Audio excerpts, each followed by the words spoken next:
আসসালামু আলাইকুম ওয়া রাহমাতুল্লাহি ওয়া বারাকাতুহু। আলহামদুলিল্লাহি ওয়াহদাহু ওয়াস সালাতু ওয়াস সালামু আলা মান লা নাবিয়্যা বা'দাহু। প্রশংসা আল্লাহ সুবহানাহু ওয়া তাআলার জন্য, শান্তি অবতীর্ণ হোক মুহাম্মদ সাল্লাল্লাহু আলাইহি ওয়াসাল্লামের প্রতি। সর্বাগ্রে যে সমস্ত দিনী ভাইয়েরা আশেপাশে দাঁড়িয়ে আছেন, দূরে মাঠের শেষে যারা দাঁড়িয়ে আছেন, পাশে যারা দাঁড়িয়ে আছেন, স্বেচ্ছাসেবক ছাড়া সকলকেই মাঠে এসে বসার জন্য আমি বিনীতভাবে অনুরোধ করব। আজকে আপনারা শুনেছেন যে আমাদের বক্তব্যের অনেকগুলো বিষয় তাসলিম ভাই বললেন। এত বিষয়ের উপর আসলে গুছিয়ে সাজিয়ে কথা বলা অনেক মুশকিল। তারপরেও আল্লাহ সুবহানাহু ওয়া তাআলার রহমতে, তার করুণায় আমরা চেষ্টা করব ইনশাআল্লাহ এই বিষয়গুলোর উপর আলোচনা করার ইনশাআল্লাহুল আজিজ। সবার আগে তাওহীদ। তাওহীদ কেন আমরা জানব? তাওহীদের গুরুত্ব কি? মানুষের শরীর যেমন খাদ্য ছাড়া বাঁচে না, চলতে পারে না, মানুষ যদি খাবার গ্রহণ না করে তাহলে মানুষ যেমন মারা যাবে, শরীর যেমন অসুস্থ হয়ে যাবে, শরীরের বেঁচে থাকার জন্য যেমন খাদ্যের প্রয়োজন, তেমনি রূহ আত্মার বেঁচে থাকার জন্য খাদ্যের প্রয়োজন। মানুষের শরীরের ভিতরে আরও একটি অংশ আছে যার নাম আত্মা বা রূহ, তার বেঁচে থাকার জন্য খাদ্যের প্রয়োজন। তার খাদ্য কি? পাপে কলুষিত হৃদয়, চিন্তাগ্রস্ত হতাশাগ্রস্ত মন, হতবিহ্বল সিদ্ধান্তহীন বিপদে পর্যুদস্ত হৃদয়, কোথাও যখন শান্তি খুঁজে পায় না, যখন রাতের ঘুম হারাম হয়ে যায় মনের ওপর, যখন কোনো কিছুতেই সে শান্তি খুঁজে পায় না, হতাশাগ্রস্ত, এমনকি অনেক সময় যখন আত্মহত্যার পথ খুঁজে নেয়। মানুষের জীবনের পদে পদে সার্বিকভাবে এই হৃদয়কে প্রশান্ত করার জন্য, এই হৃদয়ে খাবার পৌঁছানোর জন্য, এই হৃদয়ের ক্ষুধা মিটানোর জন্য প্রয়োজন তাওহীদের আলো। তাওহীদের আলো যেখানে পৌঁছবে, যে হৃদয়ে পৌঁছবে, সে হৃদয় কোশ্চেনকালেও হতাশাগ্রস্ত হবে না, সে হৃদয় কখনো চিন্তিত হবে না, সে হৃদয় কখনো হতবিহ্বল হবে না, সিদ্ধান্তহীন হবে না, সে হৃদয় কখনো আত্মহত্যার দিকে এগিয়ে যাবে না, সে হৃদয় হবে প্রশান্ত। এই জন্য আল্লাহ সুবহানাহু ওয়া তাআলা কোরআন মাজিদে বলেছেন, আলা বিযিকরিল্লাহি তাতমাইন্নুল কুলুব, জেনে রাখো আল্লাহ সুবহানাহু ওয়া তাআলার স্মরণে, আল্লাহর জিকিরে মানুষের হৃদয় প্রশান্ত হয়, প্রশান্তি পায়। এই আয়াত থেকে আরও একটি জিনিস বোঝা যায় যে আমাদের দেশে জিকিরের নামে যে তামাশা চলে, আল্লাহ সুবহানাহু ওয়া তাআলার জিকিরের নামে স্টেজে উঠে যে লাফালাফি, বাঁশ বেয়ে উপরে উঠা, চিল্লাচিল্লি, চলে না? চলে না? যে জিকির মানুষকে লাফালাফি করায়, যে জিকির মানুষকে বাঁশ বেয়ে উঠিয়ে দেয়, যে জিকির মানুষকে পাগল বানিয়ে দেয়, সে জিকির জিকির হতে কেন? আল্লাহ নিজে বলছেন, আলা বিযিকরিল্লাহি তাতমাইন্নুল কুলুব, আল্লাহর জিকিরে মানুষের হৃদয় কি হয়? প্রশান্ত হয়। তাহলে যে জিকিরে মানুষ পাগল হয়ে যাচ্ছে, যে জিকিরে মানুষ বিবেক হারিয়ে ফেলছে, হৃদয় প্রশান্ত হওয়া বাদ দিয়ে হৃদয় আরও পাগল হয়ে যাচ্ছে, আরও হতবিহ্বল হয়ে যাচ্ছে, বিবেক বুদ্ধি হারিয়ে ফেলতেছে, সে জিকির আল্লাহর জিকির নয়, সে জিকির শয়তানের জিকির।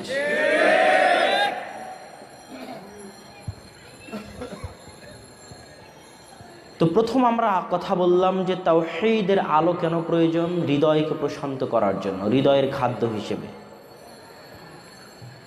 দ্বিতীয় কথা হচ্ছে পৃথিবীতে আল্লাহ সুবহানাহু ওয়া তাআলা যত নবী রাসূল পাঠিয়েছিলেন সকল নবী রাসূলকে তাওহীদের দাওয়াত দিয়ে পাঠিয়েছেন। এই জিনিসটা বোঝার জন্য একটু সময় লাগবে। শুধু আমি বাক্য বলে দিলাম যে সব নবী রাসূলকে তাওহীদের দাওয়াত দিয়ে পাঠিয়েছেন আর আপনি শুনলেন, এত দ্রুত সম্ভব নয়। একটু সময় নিয়ে জিনিসটা বুঝতে হবে। কিভাবে সেটা বোঝার জন্য আগে আমাদেরকে বুঝতে হবে যে তাওহীদের প্রকার ভেদ আছে। তাওহীদ 3 ভাগে বিভক্ত। কয় ভাগে? 3 ভাগে। 1, তাওহীদ রুবুবিয়্যাহ, আল্লাহ সুবহানাহু ওয়া তাআলাকে রব হিসেবে মানা। 2, তাওহীদ উলুহিয়্যাহ, আল্লাহ সুবহানাহু ওয়া তাআলাকে ইলাহ হিসেবে মানা। 3, তাওহীদুল আসমাই ওয়াস সিফাত, আল্লাহ সুবহানাহু ওয়া তাআলার নাম ও গুণাবলীকে মেনে নেওয়া। অনেকের মনে প্রশ্ন জাগবে, কারণ এই দেশের 90% মানুষ তাওহীদ বুঝে না এবং তাওহীদের প্রকারও বুঝে না। সে ভাববে যে আল্লাহকে রব হিসেবে মানা আর আল্লাহকে ইলাহ হিসেবে মানা, এই দুটোর মধ্যে আবার পার্থক্য কী? যিনি রব তিনিই তো ইলাহ, যিনি ইলাহ তিনিই তো রব। তাহলে আল্লাহকে রব হিসেবে মানা আর আল্লাহকে ইলাহ হিসেবে মানা, এইটা আবার কি প্রকার ভেদ? এইটা আবার কি পার্থক্য? যদিও এটার মধ্যেই সকল কিছু নিহিত, এই পার্থক্যের মধ্যেই। এই জন্য আপনাকে একটু সময় নিয়ে বুঝতে হবে।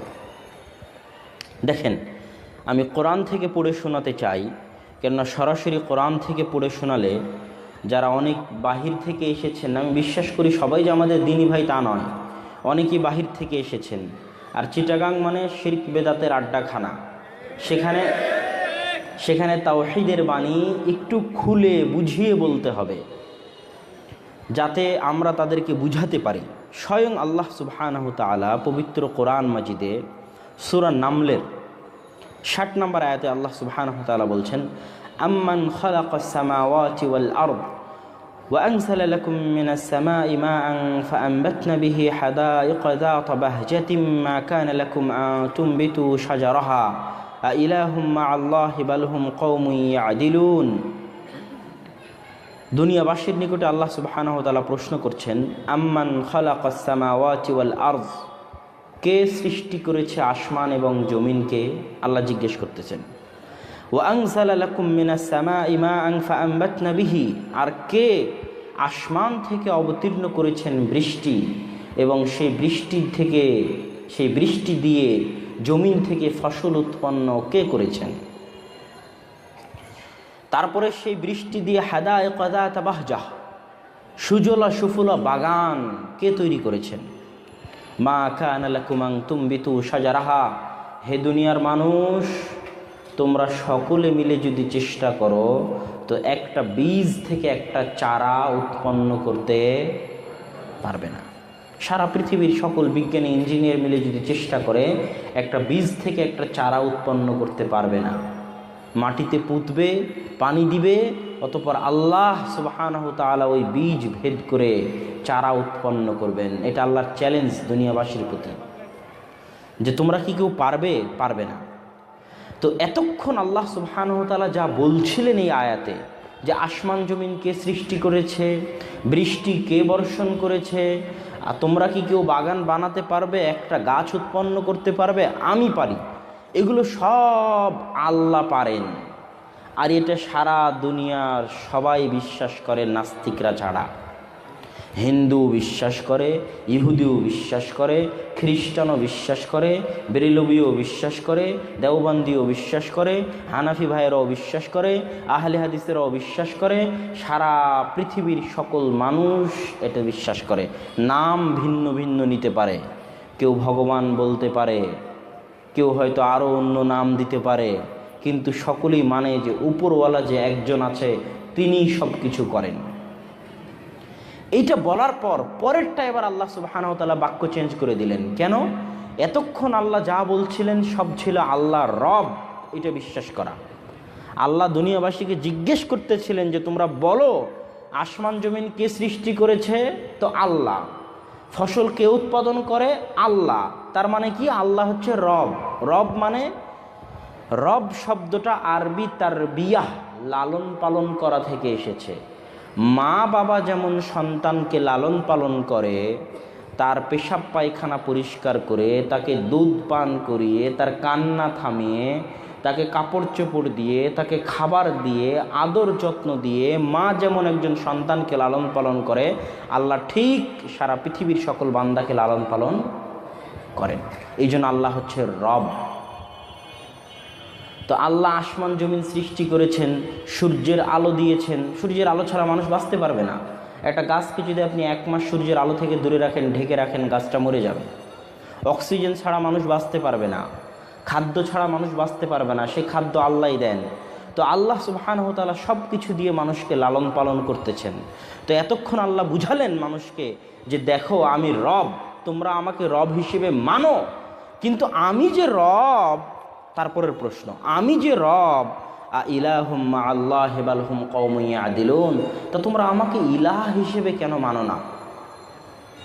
আমি আসমান জমিন সৃষ্টি করেছি, তোমরাই বলতেছো আমি বৃষ্টি বর্ষণ করি, তোমরাই বলতেছো আমি খাবার উৎপাদন করি, অথচ ইলাহ অন্য কাউকে মেনে বসে আছো। ইলাহুম মা আল্লাহ, আমি যদি আল্লাহ আসমান জমিন সৃষ্টি করে থাকি, আমি যদি আল্লাহ খাবার দিয়ে থাকি, তাহলে আমি ছাড়া আর কেউ কি ইলাহ হতে পারে?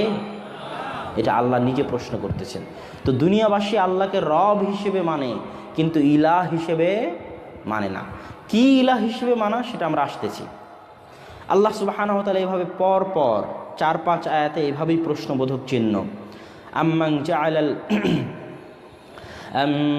جعل الأرض قرارا وجعل خلالها أنهارا وجعل لها رواسي وجعل بين البحرين حاجزا أإله مع الله بل أكثرهم لا يعلمون। আচ্ছা বলো দেখি, জমিনকে কে স্থির করেছে? জমিন কিন্তু শূন্যের উপর আছে। পৃথিবী কিসের উপর আছে? শূন্যের উপর আছে। তো শূন্যের উপর এই পৃথিবীকে কে স্থির করে রেখেছে? কে? আল্লাহ। আল্লাহ নিজে প্রশ্ন করতেছেন। ওয়াজআলা খিলালাহা আনহারা, জমিনের মাঝ দিয়ে নদী নালা সমুদ্র কে প্রবাহিত করেছেন? আল্লাহ। ওয়াজআলা বাইনাল বাহরাইনি হাজিজা, দুই সমুদ্রের পানি যখন পাশাপাশি চলে একটা আরেকটার সাথে মিলে না। দুই নদীর পানি পাশাপাশি চলে, একটা আরেকটার সাথে মিলে না।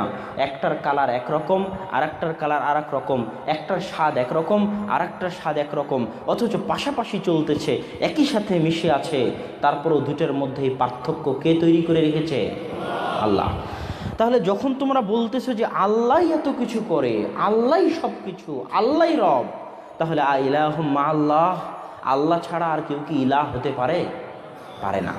তো আল্লাহকে তোমরা রব হিসেবে মানতেছো, কিন্তু ইলাহ হিসেবে কেন মানো না? এইটা গেল আল্লাহ সুবহানাহু ওয়া তাআলা সূরা নামলের 60 নম্বর আয়াতের থেকে নিয়ে পরপর এইভাবে আল্লাহ সুবহানাহু ওয়া তাআলা বলতে থেকেছেন। এবার দেখেন, পৃথিবীতে যত নবী রাসূল আল্লাহ পাঠিয়েছিলেন, সূরা আরাফের 59 নম্বর আয়াত থেকে নিয়ে লম্বা দীর্ঘ আলোচনায় আল্লাহ সুবহানাহু ওয়া তাআলা প্রত্যেক নবীর নাম নিয়েছেন আর নবীদের কি দাওয়াত ছিল তা স্পষ্ট করেছেন। সূরা আরাফের 59 নম্বর আয়াতে আল্লাহ বলছেন, লাকাদ আরসালনা নূহান ইলা কওমিহি ফাকাল ইয়া কওমি ইবুদুল্লাহ মা লাকুম মিন ইলাহিন গায়রুহু ইন্নী আখাফু আলাইকুম আযাবা ইয়াউমিন আযীম। আর আমরা নূহকে পাঠিয়েছি ইলা কওমি, তার সম্প্রদায়ের নিকটে। ফাকালা, অতঃপর নূহ তার সম্প্রদায়কে বলেছে, ইয়া কওমি ইবুদুল্লাহ, হে আমার সম্প্রদায়, তোমরা আল্লাহর ইবাদত করো। মা লাকুম মিন ইলাহিন গায়রুহু, আল্লাহ ব্যতীত কোনো ইলাহ নাই। কি দাওয়াত? যে আল্লাহ ব্যতীত কোনো ইলাহ নাই। নূহ আলাইহিস সালামের দাওয়াত কি ছিল বলেন? আল্লাহ ব্যতীত কোনো ইলাহ নাই, এটা ছিল নূহ আলাইহিস সালামের দাওয়াত। আল্লাহ বলছেন সূরা আরাফে। তার কিছু দূর পরে গিয়ে বলতেছেন, ওয়া ইলা আদিন আখাহুম হুদ, আর আদ জাতির নিকট পাঠিয়েছি হুদ আলাইহিস সালাতু ওয়াস সালামকে। তার দাওয়াত কি ছিল? একই দাওয়াত, ইয়া কওমি ইবুদুল্লাহ, হে আমার সম্প্রদায়, আল্লাহর ইবাদত করো। মা লাকুম মিন ইলাহিন গায়রুহু, আল্লাহ ব্যতীত তোমাদের জন্য কোনো ইলাহ নাই। তার কিছু দূর পরে, এটা ছিল সূরা আরাফের 65 নম্বর আয়াত। তার কিছু দূর পরে আল্লাহ সুবহানাহু ওয়া তাআলা সূরা আরাফের 73 নম্বর আয়াত, ওয়া ইলা সামুদ আখাহুম সালেহ, আর সামুদ জাতির নিকট পাঠিয়েছি সালেহ আলাইহিস সালাতু ওয়াস সালামকে। তার দাওয়াত কি ছিল? একই দাওয়াত, ইয়া কওমি ইবুদুল্লাহ, হে আমার সম্প্রদায় আল্লাহর ইবাদত করো, মা লাকুম মিন ইলাহিন গায়রুহ, আল্লাহ ব্যতীত তোমাদের জন্য কোনো ইলাহ নাই। তার কিছু দূর পরে সূরা আরাফের 85 নম্বর আয়াত, ওয়া ইলা মাদিয়ানা আখাহুম শুআইব, আর মাদায়েনবাসীর নিকট পাঠিয়েছিলাম শুআইব আলাইহিস সালাতু ওয়াস সালামকে। তার দাওয়াত কি ছিল?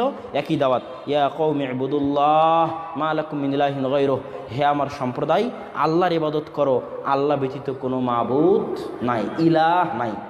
এবার আরেক আয়াতে আল্লাহ সুবহানাহু ওয়া তাআলা স্পষ্ট বলে দিয়েছেন যে সব নবীর একই দাওয়াত ছিল, ওয়ামা আরসালনা মিন ক্বাবলিকা, আর আপনার পূর্বে আমি কোনো নবী পাঠাইনি, প্রত্যেক আপনার পূর্বে যত নবী আমি পাঠিয়েছি ইল্লা নূহি ইলাইহি, প্রত্যেক নবীর নিকটে একটাই ওহী করেছি, আন্নাহু লা ইলাহা ইল্লাল্লাহ, যে আল্লাহ ব্যতীত কোনো ইলাহ নাই। এবার আল্লাহ সুবহানাহু ওয়া তাআলার আরেকটা আয়াত দেখেন, আল্লাহ শুধু বলতেছে যে সব নবীকে তিনি পাঠিয়েছেন কিসের দাওয়াত দিয়ে? যে আল্লাহ হচ্ছেন ইলাহ, এই দাওয়াত নিয়ে। এবার আরেকটা আয়াত দেখেন, আল্লাহ সুবহানাহু ওয়া তাআলা সূরা ইউসুফের 106 নম্বর আয়াতে বলছেন, ওয়ামা ইউমিনু আকসারুহুম বিল্লাহ ইল্লা ওয়া হুম মুশরিকুন, যত মানুষ আল্লাহ সুবহানাহু ওয়া তাআলার উপর ঈমান আনয়ন করেছে, বিশ্বাস স্থাপন করেছে, তাদের অধিকাংশই মুশরিক। আজীব, আল্লাহ নিজে কোরআনে বলতেছে সূরা ইউসুফের 106 নম্বর আয়াতে, যত মানুষ আল্লাহর উপর ঈমান আনয়ন করেছে তাদের অধিকাংশই কি? মুশরিক। আল্লাহর উপর ঈমান আনয়ন করেছে তারপরেও মুশরিক। এই একটা আয়াত তাওহীদ বুঝারের, তাওহীদের গুরুত্ব বুঝার জন্য যথেষ্ট। এখনো আমি রব আর ইলাহের ব্যাখ্যায় যাইনি, আরও কিছু প্রশ্ন রেখে তারপরে সামনে যাব। আরও প্রশ্ন কি? রাসূল সাল্লাল্লাহু আলাইহি ওয়াসাল্লামের দাদার নাম কি ছিল? Abdul Muttalib. যখন ওই হাতির বাহিনী, আবরাহার বাহিনী যখন আসলো, হাতির বাহিনী যখন কাবাঘর ধ্বংস করতে আসলো, তখন আব্দুল মুত্তালিব আল্লাহকে বলল, আল্লাহ, ঘর তোমার, হেফাজত তুমি করিও, এই হেফাজত আমি করতে পারবো না, তুমি করিও। তার মানে আব্দুল মুত্তালিব আল্লাহতে বিশ্বাস করে। মুত্তালিব কার নাম? আল্লাহর নাম। আব্দুল মুত্তালিব মানে আল্লাহর বান্দা, আল্লাহর দাস। রাসূলের পিতার নাম কি? আব্দুল্লাহ, আল্লাহর দাস। জাহিলি যুগ, কাফের যুগ, রাসূল সাল্লাল্লাহু আলাইহি ওয়াসাল্লাম বলেছে তার পিতা জাহান্নামে যাবে, তার পিতার নাম আব্দুল্লাহ, আল্লাহর বান্দা। মানে তার পিতা আল্লাহতে বিশ্বাস করত, তার দাদা, তার বংশধর আল্লাহতে বিশ্বাস করত। আবু জেহেল বদরের যুদ্ধে যখন যাচ্ছে, তখন কাবাঘরের গিলাফ ধরে আল্লাহর কাছে কাঁদছে যে আল্লাহ আজকে বিজয় চাই মুহাম্মদের বিরুদ্ধে। তার মানে আবু জেহেল আল্লাহতে বিশ্বাস করত। তারা তো কাবাঘরের খাদেম ছিল। হাজরে আসওয়াদ কাবাঘরে বসানো নিয়ে জাহেলি যুগে গণ্ডগোল হয়েছে, সেই মীমাংসা আল্লাহর রাসূলকে দিয়ে সমাধান করা হয়েছে। কোরাইশের কাফেররা নিজের পকেটের হালাল টাকা দিয়ে কাবাঘর নির্মাণ করেছে, ওই অবস্থাতেই কাবাঘর আজও আছে। তার মানে তারা আল্লাহতে বিশ্বাস করত। তাহলে মুহাম্মদ সাল্লাল্লাহু আলাইহি ওয়াসাল্লামকে পাঠানোর কি প্রয়োজন ছিল, কি দরকার ছিল? সবাই তো আল্লাহতে বিশ্বাসী, কিন্তু না, আল্লাহ বলতেছেন যত মানুষ আল্লাহর উপর বিশ্বাস করে তাদের অধিকাংশই কি? মুশরিক। তো আমাদের আজকেও বাংলাদেশে 80% 90% মানুষ এমন আছে যাদের ঈমান, আল্লাহতে বিশ্বাস আবু জেহেলের আল্লাহতে বিশ্বাসের মতো, যাদের আল্লাহতে বিশ্বাস আবু লাহাবের আল্লাহতে বিশ্বাসের মতো। এই জন্য যুগে যুগে যত নবী রাসূল এসেছেন, কেউ বলেননি যে লা রব্বা ইল্লাল্লাহ, আল্লাহ ব্যতীত কোনো রব নাই, এই দাওয়াত দেননি।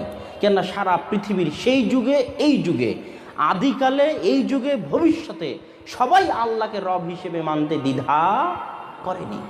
জন্মগতভাবে সবাই আল্লাহকে রব হিসেবে মানে। এই জন্য কোনো নবী দাওয়াত দেয়নি যে লা রব্বা ইল্লাল্লাহ, আল্লাহ ব্যতীত কোনো রব নাই। রব হিসেবে তো সবাই মানে, কিন্তু লা ইলাহা ইল্লাল্লাহ, আল্লাহকে ইলাহ হিসেবে কেউ মানে না।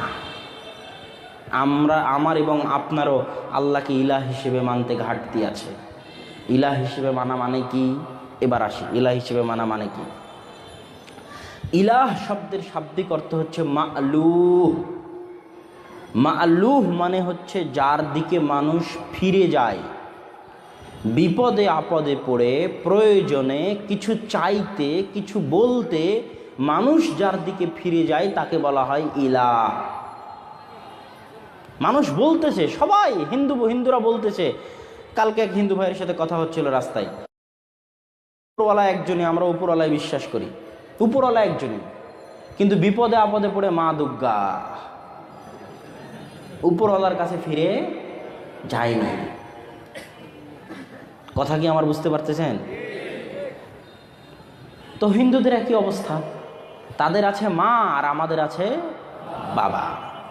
আমরাও বিশ্বাস করি যে আল্লাহ রব, আল্লাহ সব কিছু, কিন্তু বিপদে আপদে পড়ে আমরা কোথায় ফিরে যাই?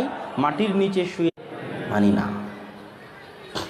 শিরক এই জায়গার থেকেই আসে। শিরক আমি অতি সহজ ভাষায় বোঝানোর চেষ্টা করতেছি, যা বলতেছি কোরআনের অনুবাদ বলতেছি। শিরক শব্দের অর্থ হচ্ছে শরিক করা, শেয়ার করা। আপনি যেমন শেয়ারে বিজনেস করেন, মানে মালিকানা ভাগ ভাগ হয়ে গেল। যদি 10,000 টাকা ইনকাম হয় তো 10,000 টাকার আমি একাই মালিক নই, যে আমার সাথে শেয়ার আছে সেও কিছু ভাগ পাবে। তো শেয়ারেরই আরবি হচ্ছে শরিক, সেখান থেকেই শিরক। শরিকানার ব্যবসা থেকে শিরক। শরিক করা মানে অংশীদার করা, অংশ দেওয়া। তো মানুষ শিরক কিভাবে করে? একক এবং শুধুমাত্র আল্লাহ যেটা পাওয়ার হক রাখেন সেটা আল্লাহকে এককভাবে না দিয়ে তার সাথে আরও কাউকে জড়ায়। এইটা জড়াতে গিয়ে সে সকল নবী রাসূলদের দাওয়াত লা ইলাহা ইল্লাল্লাহর লঙ্ঘন করে। কিভাবে? আগেই তো বলে নিয়েছি যে সকল নবী রাসূলের দাওয়াত এটা ছিল না যে লা রব্বা ইল্লাল্লাহ, আল্লাহ ব্যতীত কোনো রব নাই। সকল নবী রাসূলের দাওয়াত ছিল লা ইলাহা ইল্লাল্লাহ, আল্লাহ ব্যতীত কোনো ইলাহ নাই। এখন আরও একটা জিনিস বুঝেন, শিরক বুঝার আগে এখন আরও একটা জিনিস বুঝেন। সব নবী রাসূলকে আল্লাহ এটা বলে পাঠাতে পারতেন যে আন্নাল্লাহা ইলাহ বা আল্লাহু ইলাহ। আল্লাহু ইলাহ এটা আরবি বাক্য, শুদ্ধ বাক্য, যার অর্থ হচ্ছে আল্লাহ ইলাহ। তার অর্থ কি? আল্লাহ ইলাহ, শুদ্ধ বাক্য। এতটুকু বলে দেওয়াই তো যথেষ্ট ছিল সকল নবী রাসূলদের জন্য। আমরা তখন বলতাম আশহাদু আন্নাল্লাহা ইলাহ, আমি সাক্ষ্য দিচ্ছি যে আল্লাহ ইলাহ। এভাবে আল্লাহ কেন বললেন না? কেননা যখনই আপনি এভাবে বলবেন তখন আল্লাহর ইলাহ হওয়ার পাশাপাশি আরও কারো ওই ইলাহে অংশীদার হওয়ার অপশন এবং চান্স থেকে যাবে। ওই রাস্তাটা বন্ধ করার জন্য আরবি ভাষায় হাসর, সীমাবদ্ধ করে দেওয়ার জন্য লা এবং ইল্লা আসে। একদিকে লা আর একদিকে ইল্লা, দুইটা একসাথে আসলে হাসর, অর্থ সীমাবদ্ধ হয়ে যায়। কিভাবে? আগে লা ইলাহা, দুনিয়ার যত ইলা আছে, কবর আছে, বাবা আছে, পীর আছে, অলিয়া উলিয়ার নামে যাদের পূজা করা হয় তারা আছে, যত মূর্তি আছে যাদের হিন্দুরা পূজা করে, যে যেভাবে ইলাহের হকদার পাওয়ার যে বিষয়গুলো, সেই বিষয়গুলো যে যাকে যেভাবে দেয় তারা সকলেই তাগুত। ওই সকল তাগুতকে আগে পা দিয়ে মিটিয়ে দাও। তার নাম হচ্ছে লা ইলাহা। কোনো ইলাহ নাই, বলেনি যে লা রব্বা, কোনো রব নাই, রব তো সবাই মানে। লা ইলাহা, তোমরা যাদের পূজা করতেছ কবরের নিচে আর মাটির উপরে, যে যেভাবে, সবগুলোকে আগে অন্তর থেকে মিটিয়ে দাও। তারপরে শুধু কে বাকি থাকবে? ইল্লাল্লাহ, শুধু কে? আল্লাহ। তার মানে আপনি আল্লাহর সাথে কাউকে অংশীদারিত্ব করতে পারবেন না। যেমন আমি একটা উদাহরণ দিই, পত্রিকায় রাশি আসে না? রাশি, কন্যা রাশি, অমুক রাশি, এত তারিখ থেকে এত তারিখের মধ্যে জন্মগ্রহণ করলে এই রাশি, এই সপ্তাহটা এই রাশির ভালো যাবে, এই সপ্তাহটা এই রাশির খারাপ যাবে। এখন দেখেন, গায়েবের জ্ঞান, সূরা আনআমের 59 নম্বর আয়াতে আল্লাহ সুবহানাহু ওয়া তাআলা বলেন, ইনদাহু মাফাতিহুল গায়ব, গায়েবের জ্ঞান একমাত্র কে জানে? আল্লাহ জানে। রাসূল সাল্লাল্লাহু আলাইহি ওয়াসাল্লাম কি গায়েবের জ্ঞান রাখতেন? রাখতেন না। রাসূল সাল্লাল্লাহু আলাইহি ওয়াসাল্লাম যে গায়েবের জ্ঞান রাখতেন না, তার সবচেয়ে বড় দলিলগুলোর দুই একটা দলিল, যখন মা আয়েশা রাদিয়াল্লাহু তাআলা আনহার হার হারিয়ে গেল, খুঁজতে খুঁজতে হয়রান, খুঁজে পাওয়া যায় না হার, সালাতের সময় হয়ে যায়, পানি নাই, তায়াম্মুমের বিধান নাজিল হলো। এইটা একটা ঘটনা। আর একটা ঘটনা, যখন মা আয়েশা রাদিয়াল্লাহু তাআলা আনহার উপর মুনাফিকেরা মিথ্যা অপবাদ দিল, আর আল্লাহর রাসূল বিপদে পড়ে গেলেন, তিনি বুঝতে পারেন না কি ঘটেছে আর কি ঘটতেছে। 1 মাস যাবৎ তিনি বুঝতে পারেননি, যতক্ষণ না আল্লাহ ওহী অবতীর্ণ করেছেন। তার মানে আল্লাহর রাসূল গায়েবের খবর রাখতেন না। সম্মানিত উপস্থিতি, তো এখন কেউ যদি রাশির ওই কথাগুলোকে বিন্দুমাত্র সন্দেহ করে, বিন্দুমাত্র, তাহলে শুধু যে আল্লাহ গায়েবের জ্ঞান রাখে, সে তার সাথে একটু হলেও, যারা বরাবর হলেও অন্য কাউকে অংশ দিল, তাহলে সে শিরকের গুনাহে লিপ্ত হলো, লা ইলাহা কেটে গেল। আল্লাহ হচ্ছেন একচ্ছত্র মালিকানা রাখেন ইলাহ হওয়ার, বিন্দুমাত্র অংশীদারিত্ব, যারা বরাবর অংশীদারিত্ব আপনি অন্য কাউকে দিতে পারবেন না। ছলে বলে হোক, কৌশলে হোক, যেভাবেই হোক। যেমন আমাদের কি কৌশল, আমাদের যারা পীর মুরিদি বলেন আর কবর মাজার বাবা বলেন, তাদের কৌশল কি? যে আপনি হচ্ছেন গুনাহগার মানুষ, কত সুদ খেয়েছেন, কত ঘুষ খেয়েছেন, কত জেনা করেছেন, আপনি কিভাবে ডাইরেক্ট আল্লাহর কাছে পৌঁছবেন? আল্লাহ অনেক মহাপরাক্রমশালী সত্তা, প্রধানমন্ত্রীর কাছে কি ডাইরেক্ট পৌঁছা যায়? লিংক লাগে, ভায়া লাগে, ওয়াস্তা লাগে, মাধ্যম লাগে, তারপরে প্রধানমন্ত্রীর কাছে পৌঁছা যায়। খবরদার, আপনি কিন্তু এত গুনাহ করে আল্লাহর সাথে ডাইরেক্ট কথা বলতে পারবেন না, পৌঁছতে পারবেন না, লিংক লাগবে, ভায়া লাগবে। আমরা তো বলিনি যে আমাদের বাবার পূজা করেন, আমরা বলেছি আমাদের বাবা মাধ্যম হয়ে আপনার কথাটা আল্লাহর দরবারে পৌঁছে দেবে। নাউজুবিল্লাহ। ইসলামই একমাত্র ধর্ম যেখানে ভায়া, লিংক, ওয়াস্তার বিন্দুমাত্র স্থান নাই। ইসলামে বান্দার সাথে আল্লাহর সম্পর্ক ডাইরেক্ট, যাতে মাঝখানে লিংকের নামে কারো ব্যবসা না চলে। লিংকের নামে কেউ বান্দাকে আল্লাহ থেকে দূরে রাখবে, এটা যেন সম্ভব না হয়। ইহুদি ধর্মে লিংক আছে, খ্রিস্টান ধর্মে লিংক আছে, লিংক দিয়ে, ওয়াস্তা দিয়ে তারা ব্যবসা করে খায়। কেননা লিংক ওয়াস্তা যেই দিন মানুষ বুঝে যাবে, সেই দিন আর ব্যবসা চলবে না। জাহেলি যুগেও তারা বলতো যে আমরা লাত, উজ্জা, হবল, কাবা ঘরের এই 360টা মূর্তি, এরা হচ্ছে লিংক, এরা হচ্ছে ওয়াস্তা আল্লাহর কাছে পৌঁছার জন্য। আল্লাহর কাবা ঘরে মাধ্যম বসিয়ে রেখেছে, ওই মাধ্যমগুলোকে আল্লাহর রাসূল লাঠি দিয়ে পিটিয়ে ভেঙে কাবা ঘর থেকে বের করে দিয়েছেন। আজকে যদি আল্লাহর রাসূল জীবিত থাকতেন, তো যে বাবাগুলোর উপরে কবর নির্মাণ করা হয়েছে, আল্লাহ রাসূল নিজে হাতে এই কবরগুলো ভাঙতেন। আমি ভাঙতে বলছি, এ কথা বলিনি। আমি বলছি আল্লাহর রাসূল যদি জীবিত থাকতেন, তাহলে যে আল্লাহর রাসূল ওই কাবা ঘরের মধ্যে থাকা, ওই কাবা ঘরের মধ্যে যে মূর্তিগুলো ছিল, ওগুলো কিন্তু সৎ ইবাদতকারী বান্দার মূর্তি ছিল। আজকে হয়তো তাদের নাম শাহজালাল, শাহ মকদুম, কিন্তু সেই যুগে তাদের নাম ছিল লাত, উজ্জা, হবল, যারা অনেক পরহেজগার, অনেক ইবাদত গুজার নবীদের সাহাবী ছিল, অতীত যুগের নবীদের। তাদের মূর্তি ওভাবে বানানো হয়েছে আল্লাহর কাছে পৌঁছার জন্য। তো অত বড় বড় সৎ ব্যক্তি, ইব্রাহিম আলাইহিস সালামের মূর্তি ছিল কাবা ঘরের মধ্যে, ইসমাইল আলাইহিস সালামের মূর্তি ছিল কাবা ঘরের মধ্যে। তো আল্লাহ রসুল যদি ইব্রাহিমের মূর্তি ভাঙেন, তো আমার আর আপনার যাদের বাবার কবর আছে, সেগুলো আল্লাহ রসুল ভাঙতেন না? অবশ্যই ভাঙতেন। কেননা ইসলামে লিংক, ভায়া নামে ব্যবসা করার কোনো সুযোগ নাই। ডাইরেক্ট কানেকশন বান্দার সাথে আল্লাহর। কি বলার, রাতে ঘরের দরজা বন্ধ করে দিয়ে আল্লাহর দরবারে নত হয়ে অঝোর ধারায় কেঁদে সরাসরি আল্লাহর সাথে কথা বলুন। আল্লাহ আপনার অপেক্ষায় বসে আছেন। শেষ রাতে নেমে এসে ডাক দেন, হালমিম মুস্তাগফির ইয়াস্তাগফিরুনি, আছে কি কোনো ক্ষমা প্রার্থনাকারী আমার বান্দা যে আমার নিকটে ক্ষমা করবে? আল্লাহর সাথে বান্দার সংযোগ ডাইরেক্ট। আল্লাহ ভালোবাসেন, আল্লাহ অপেক্ষায় আছেন কখন আমার বান্দা আমার নিকটে চাইবে, কখন আমার বান্দা আমার নিকটে দোয়া করবে। এই জন্য রাসূল সাল্লাল্লাহু আলাইহি ওয়াসাল্লাম বলেছেন, কেউ যদি আল্লাহর নিকটে না চায় তাহলে গাজিব আল্লাহ, আল্লাহ তার উপর রাগান্বিত হয়ে যান। আল্লাহর দয়া এত, মানুষের নিকটে চাইলে মানুষ রাগ করে, আর আল্লাহর নিকটে না চাইলে আল্লাহ রাগ করে। আল্লাহ অপেক্ষায় বসে আছে কখন মানুষ আমার নিকটে চাইবে।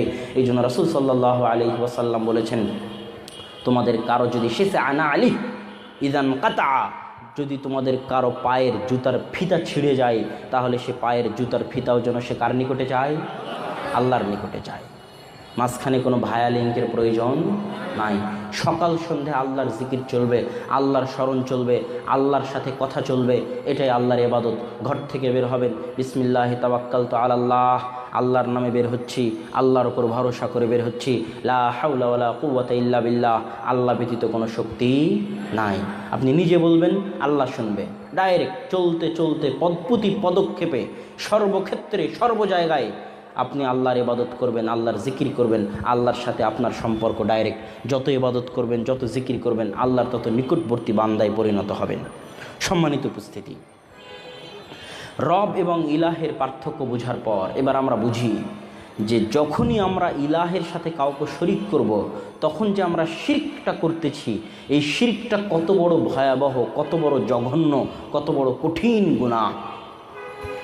মহান আল্লাহ সুবহানাহু ওয়া তাআলা সূরা লোকমানের মধ্যে বলছেন, ইন্নাশ শিরকা লাযুলমুন আযীম, শিরক হচ্ছে মহা অত্যাচার। আল্লাহ কি বলেছেন? জুলম, শিরক কি? জুলুম, অত্যাচার। তাও সারা পৃথিবীর সবচেয়ে বড় অত্যাচার, সারা পৃথিবীর সবচেয়ে মহা অত্যাচার। আপনার মাথায় কাজ করে, চেয়ারম্যান সাহেব জোর করে 10 টাকা মেরে নিলে সেটা অত্যাচার হয়, আমাকে 2 থাপ্পড় দিলে সেটা অত্যাচার হয়। কিন্তু শিরক করলে আল্লাহর উপর কেমনে অত্যাচার হয়? তাও আবার সবচেয়ে বড় অত্যাচার। কিভাবে? আপনি সকাল থেকে সন্ধ্যা পর্যন্ত মাথার ঘাম পায়ে ফেলে যে টাকা উপার্জন করেছেন আপনার সন্তান এবং আপনার স্ত্রীর জন্য, মাঠে ঘাটে, অফিস আদালতে, কোর্ট কাছারিতে, ব্যবসা বাণিজ্যে, সর্বক্ষেত্রে, এমনকি বিদেশে, মধ্যপ্রাচ্যে, এমনকি মাঠে কৃষক হয়ে রিক্সা চালিয়ে, ভ্যান চালিয়ে মাথার ঘাম পায়ে ফেলে টাকা উপার্জন করেন আপনার স্ত্রীর জন্য, আপনার সন্তানের জন্য। আপনার স্ত্রী আপনার খায়, আপনার পরে আপনার বাড়িতে থাকে, আপনার ছেলে আপনার খায়, আপনার পরে আপনার বাড়িতে থাকে। এখন আপনার স্ত্রী আপনার খেয়ে, আপনার পরে, আপনার বাড়িতে থেকে আপনাকে না ভালোবেসে যদি অন্য কাউকে ভালোবাসে, এটা কি অত্যাচার নয়? আপনার ছেলে আপনার বাড়িতে খেয়ে, আপনার পরে, আপনার টাকা নিয়ে আপনার কথা শুনে না, অন্য কারো কথা শুনে, এটা কি অত্যাচার নয়? ঠিক সারা পৃথিবীর হাজার হাজার বান্দা যাদের জীবন মৃত্যুর মালিক আল্লাহ, যাদেরকে জন্ম দিয়েছেন আল্লাহ, সকাল সন্ধ্যা খায় কার? আল্লাহর। জমিনে চলে কার? আসমানের নিচে থাকে কার? সূর্যের আলো কার? অক্সিজেন কার? সবই আল্লাহ। কিন্তু ইবাদত করে কার? তাহলে এটা কি অত্যাচার নয়? অবশ্যই অত্যাচার। আর সবচেয়ে বড় অত্যাচার কেন? নগণ্য সৃষ্টিজীব হয়ে, নিকৃষ্ট সৃষ্টিজীব হয়ে, অতি দুর্বল সৃষ্টিজীব হয়ে এখনই প্যারালাইসিস হলে হাসপাতালে পড়ে থাকবে, অচল হয়ে যাবে, কাতরাবে, ক্যান্সার হলে মৃত্যুর দিন গণনা করবে। এইরকম নগণ্য, অচল, অকেজো, অথর্ব, দুর্বল সৃষ্টিজীব হয়ে সারা বিশ্বের মহাপরাক্রমশালী সত্তার হক নিয়ে ছিনিমিনি খেলে। এর চেয়ে বড় অত্যাচার আর দুনিয়াতে হতে পারে না। আল্লাহর হক নিয়ে ছিনিমিনি খেলে শুধু নিজের ব্যবসার জন্য, নিজের বাড়ি গাড়ির জন্য, আর বিজনেস টিকিয়ে রাখার জন্য। শিরক কত বড় গুনাহ! রাসূল সাল্লাল্লাহু আলাইহি ওয়াসাল্লাম বলছেন, মুসনাদে আহমদ 21508 নম্বর হাদিস, লা তুশরিক বিল্লাহ, খবরদার আল্লাহর সাথে শিরক করবে না। ওয়াইন হুররিকতা ও কুতিলতা, যদিও তোমাকে হত্যা করা হয়, যদিও তোমাকে আগুনে জ্বালিয়ে দেওয়া হয়, তবুও তুমি শিরক করবে না। কত বড় কথা! সব পাপ করতে পারো বান্দা, কিন্তু শিরকের পাপ ভুলেও করিও না। নিহত হয়ে যাও, কেটে যাও। কোনো এক জায়গায় স্পিড ব্রেকার দেওয়া আছে, কোনো এক বাবার দরবারে কিছু দেওয়ার জন্য। আপনাকে যদি হত্যাও করে দেওয়া হয়, আপনাকে যদি আগুনে জ্বালিয়ে দেওয়া হয়, তবু একটা মাছিও ওই বাবার দরবারে দান করবেন না। তাহলে আপনি শিরকের গুনাহে লিপ্ত হবেন, সব আমল নষ্ট হয়ে যাবে। আল্লাহ সুবহানাহু ওয়া তাআলা বলছেন, ইন্নাল্লাহা লা ইয়াগফিরু আন ইউশরিকা বিহি ওয়া ইয়াগফিরু মা দুনা যালিকা লিমান ইয়াশা। আল্লাহ সুবহানাহু ওয়া তাআলা সকল গুনাহ ক্ষমা করতে পারেন, কিন্তু শিরকের গুনাহ ক্ষমা করবেন না। রাসূল সাল্লাল্লাহু আলাইহি ওয়াসাল্লাম বলছেন, আল্লাহ কিয়ামতের মাঠে মানুষকে ডেকে বলবেন, ইয়া বানি আদম লাউ আতাইতানি বিকুরাবিল আরদি খাতায়া। হে বানু আদম, তুমি যদি আমার নিকটে আসমান জমিন ভর্তি পাপ নিয়ে উপস্থিত হও, আর সেই পাপের মধ্যে যদি শিরকের গুনাহ না থাকে, লা আতাইতু বিকুরাবিল আরদি মাগফিরাহ, আমি আল্লাহ আসমান জমিন ভর্তি ক্ষমা নিয়ে উপস্থিত হব। এটাই হচ্ছে তাওহীদের গুরুত্ব, তাওহীদের বরকত। তাওহীদের বরকত দেখেন, এটা লম্বা হাদিস আপনাদেরকে শোনাই। রাসূল সাল্লাল্লাহু আলাইহি ওয়াসাল্লাম বলতেছেন, আব্দুল্লাহ বিন আমর রাদিয়াল্লাহু তাআলা আনহু থেকে বর্ণিত, তিনি বলেন, ইউসাহু বিরাজুলিন মিন উম্মতি, কিয়ামতের মাঠে আমার উম্মতের মধ্যে একজন লোককে ডাকা হবে চিৎকার করে, আলা রুউসিল খালায়েক, সারা পৃথিবীর সকলের সামনে ডাকা হবে। সে আসবে, ফায়ুনশারু 99 সিজিল্লান, তার সামনে 99টা খাতা, রেজিস্টার খাতা খুলে ধরা হবে তার সামনে। 99টা ফাইল খুলে ধরা হবে তার সামনে। ভিডিও ফাইল হোক, অডিও ফাইল হোক, আর লিখিত সিজিল হোক, আল্লাহ ভালো জানেন, তার সামনে খুলে ধরা হবে। তাকে জিজ্ঞেস করা হবে, আতুনকিরু মিন হাযা শাই, এই ফাইলে যা তুমি দেখতে পাচ্ছ, যা পড়তে পারতেছ, এর মধ্যে কোনো একটা পাপকে তুমি কি অস্বীকার করতে পারবে? তো বান্দা বলবে, লা, না হে আল্লাহ, এখানে যত পাপের কথা লেখা আছে সব পাপ আমি করেছি, অস্বীকার করার ক্ষমতা আমার নাই। আলাকা উযরুন আও হাসানা, ঠিক আছে, এই পাপগুলো তুমি করেছো, এখন তোমার নিকটে জিজ্ঞাসা, তোমার কি কোনো ওজর আছে? ওজর মানে, আর একটা হাদিস থেকে আপনি বুঝতে পারবেন, রাসূল সাল্লাল্লাহু আলাইহি ওয়াসাল্লাম বলতেছেন, 60 বছর হওয়ার পরে আর কোনো ওজর গ্রহণ করা হবে না। 60 বছর হওয়ার পরে যদি কেউ দিন ধর্ম না মানে, কোরআন হাদিস না মানে, তাহলে তার কোনো ওজর গ্রহণ করা হবে না। আরও কোনো ওজর থাকতে পারে, এই ওজর থাকতে পারে যে আল্লাহ এরকম বিপদে পড়ে গেছিলাম, এরকম মানুষ মারধর করতেছিল, পারিনি, বাধ্য হয়ে গুনাহটা করেছি, অনেক ওজর থাকতে পারে। আলাকা উযরুন, তোমার কি কোনো ওজর আছে যেটা দেখিয়ে তুমি বলতে চাও যে আল্লাহ এই কারণে এই গুনাহ করতে বাধ্য হয়েছি, করার ইচ্ছা ছিল না? আও লাকা হাসানা, আর তোমার কি এই গুনাহ বাদে কোনো নেকি আছে যে নেকির কথা তুমি বলতে পারো? তখন সে বলবে, লা, না আল্লাহ, কোনো ওজরও নাই, কোনো নেকিও নাই।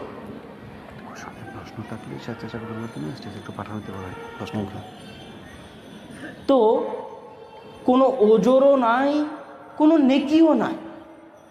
তখন এবার আল্লাহ সুবহানাহু ওয়া তাআলা বলবেন যে না, তোমার একটা নেকি আছে, ইনদানা লাকা হাসানা, আমাদের নিকটে তোমার একটা নেকি আছে। কি সেই নেকি? তখন আল্লাহ সুবহানাহু ওয়া তাআলা ফায়ুখরাজু লাহু বিতাকা, একটা কার্ড বের করা হবে, আর একটা খাতা বের করা হবে ওই আমলের। সেখানে কি থাকবে? তাওহীদ থাকবে। জীবনে গুনাহ করেছে, চুরি করেছে, বাটপারি করেছে, জেনা করেছে, ঘুষ খেয়েছে, সুদ খেয়েছে, কিন্তু কোনোদিন আল্লাহ ছাড়া কোনো বাবার দরবারে কপাল ঠেকায়নি।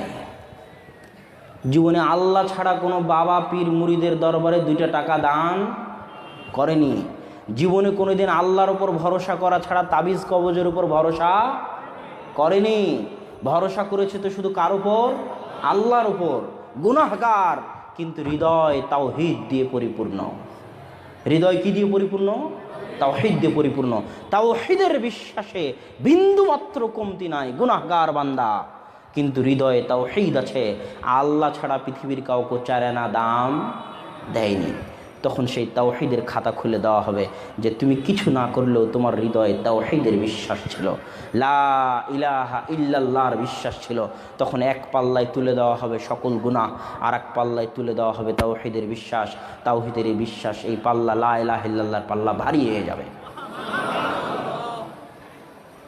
সম্মানিত উপস্থিতি, তাওহীদের এত গুরুত্ব যে রাসূল সাল্লাল্লাহু আলাইহি ওয়াসাল্লাম বলতেছেন যে মান কানা আখিরু কালামিহি লা ইলাহা ইল্লাল্লাহ দাখালাল জান্নাহ, যার শেষ কথা, শেষ বাক্য হবে যে আল্লাহ ব্যতীত কোনো মাবুদ নাই, দাখালাল জান্নাহ, সে জান্নাতে চলে যাবে। এই জন্য মাঝে মধ্যেই এটা পড়বেন, মাঝে মধ্যেই বলবেন আশহাদু আল্লা ইলাহা ইল্লাল্লাহ ওয়া আশহাদু আন্না মুহাম্মাদার রাসূলুল্লাহ, আমি সাক্ষ্য দিচ্ছি যে আল্লাহ ব্যতীত দুনিয়ার কাউকে আমি ইবাদতের, সম্মানের, ইবাদতের যোগ্য মনে করি না। আর মুহাম্মদ সাল্লাল্লাহু আলাইহি ওয়াসাল্লামই হচ্ছেন একমাত্র অনুসরণীয় ব্যক্তিত্ব। মুহাম্মদ সাল্লাল্লাহু আলাইহি ওয়াসাল্লাম ব্যতীত আর কাউকে অনুসরণের যোগ্য মনে করি না।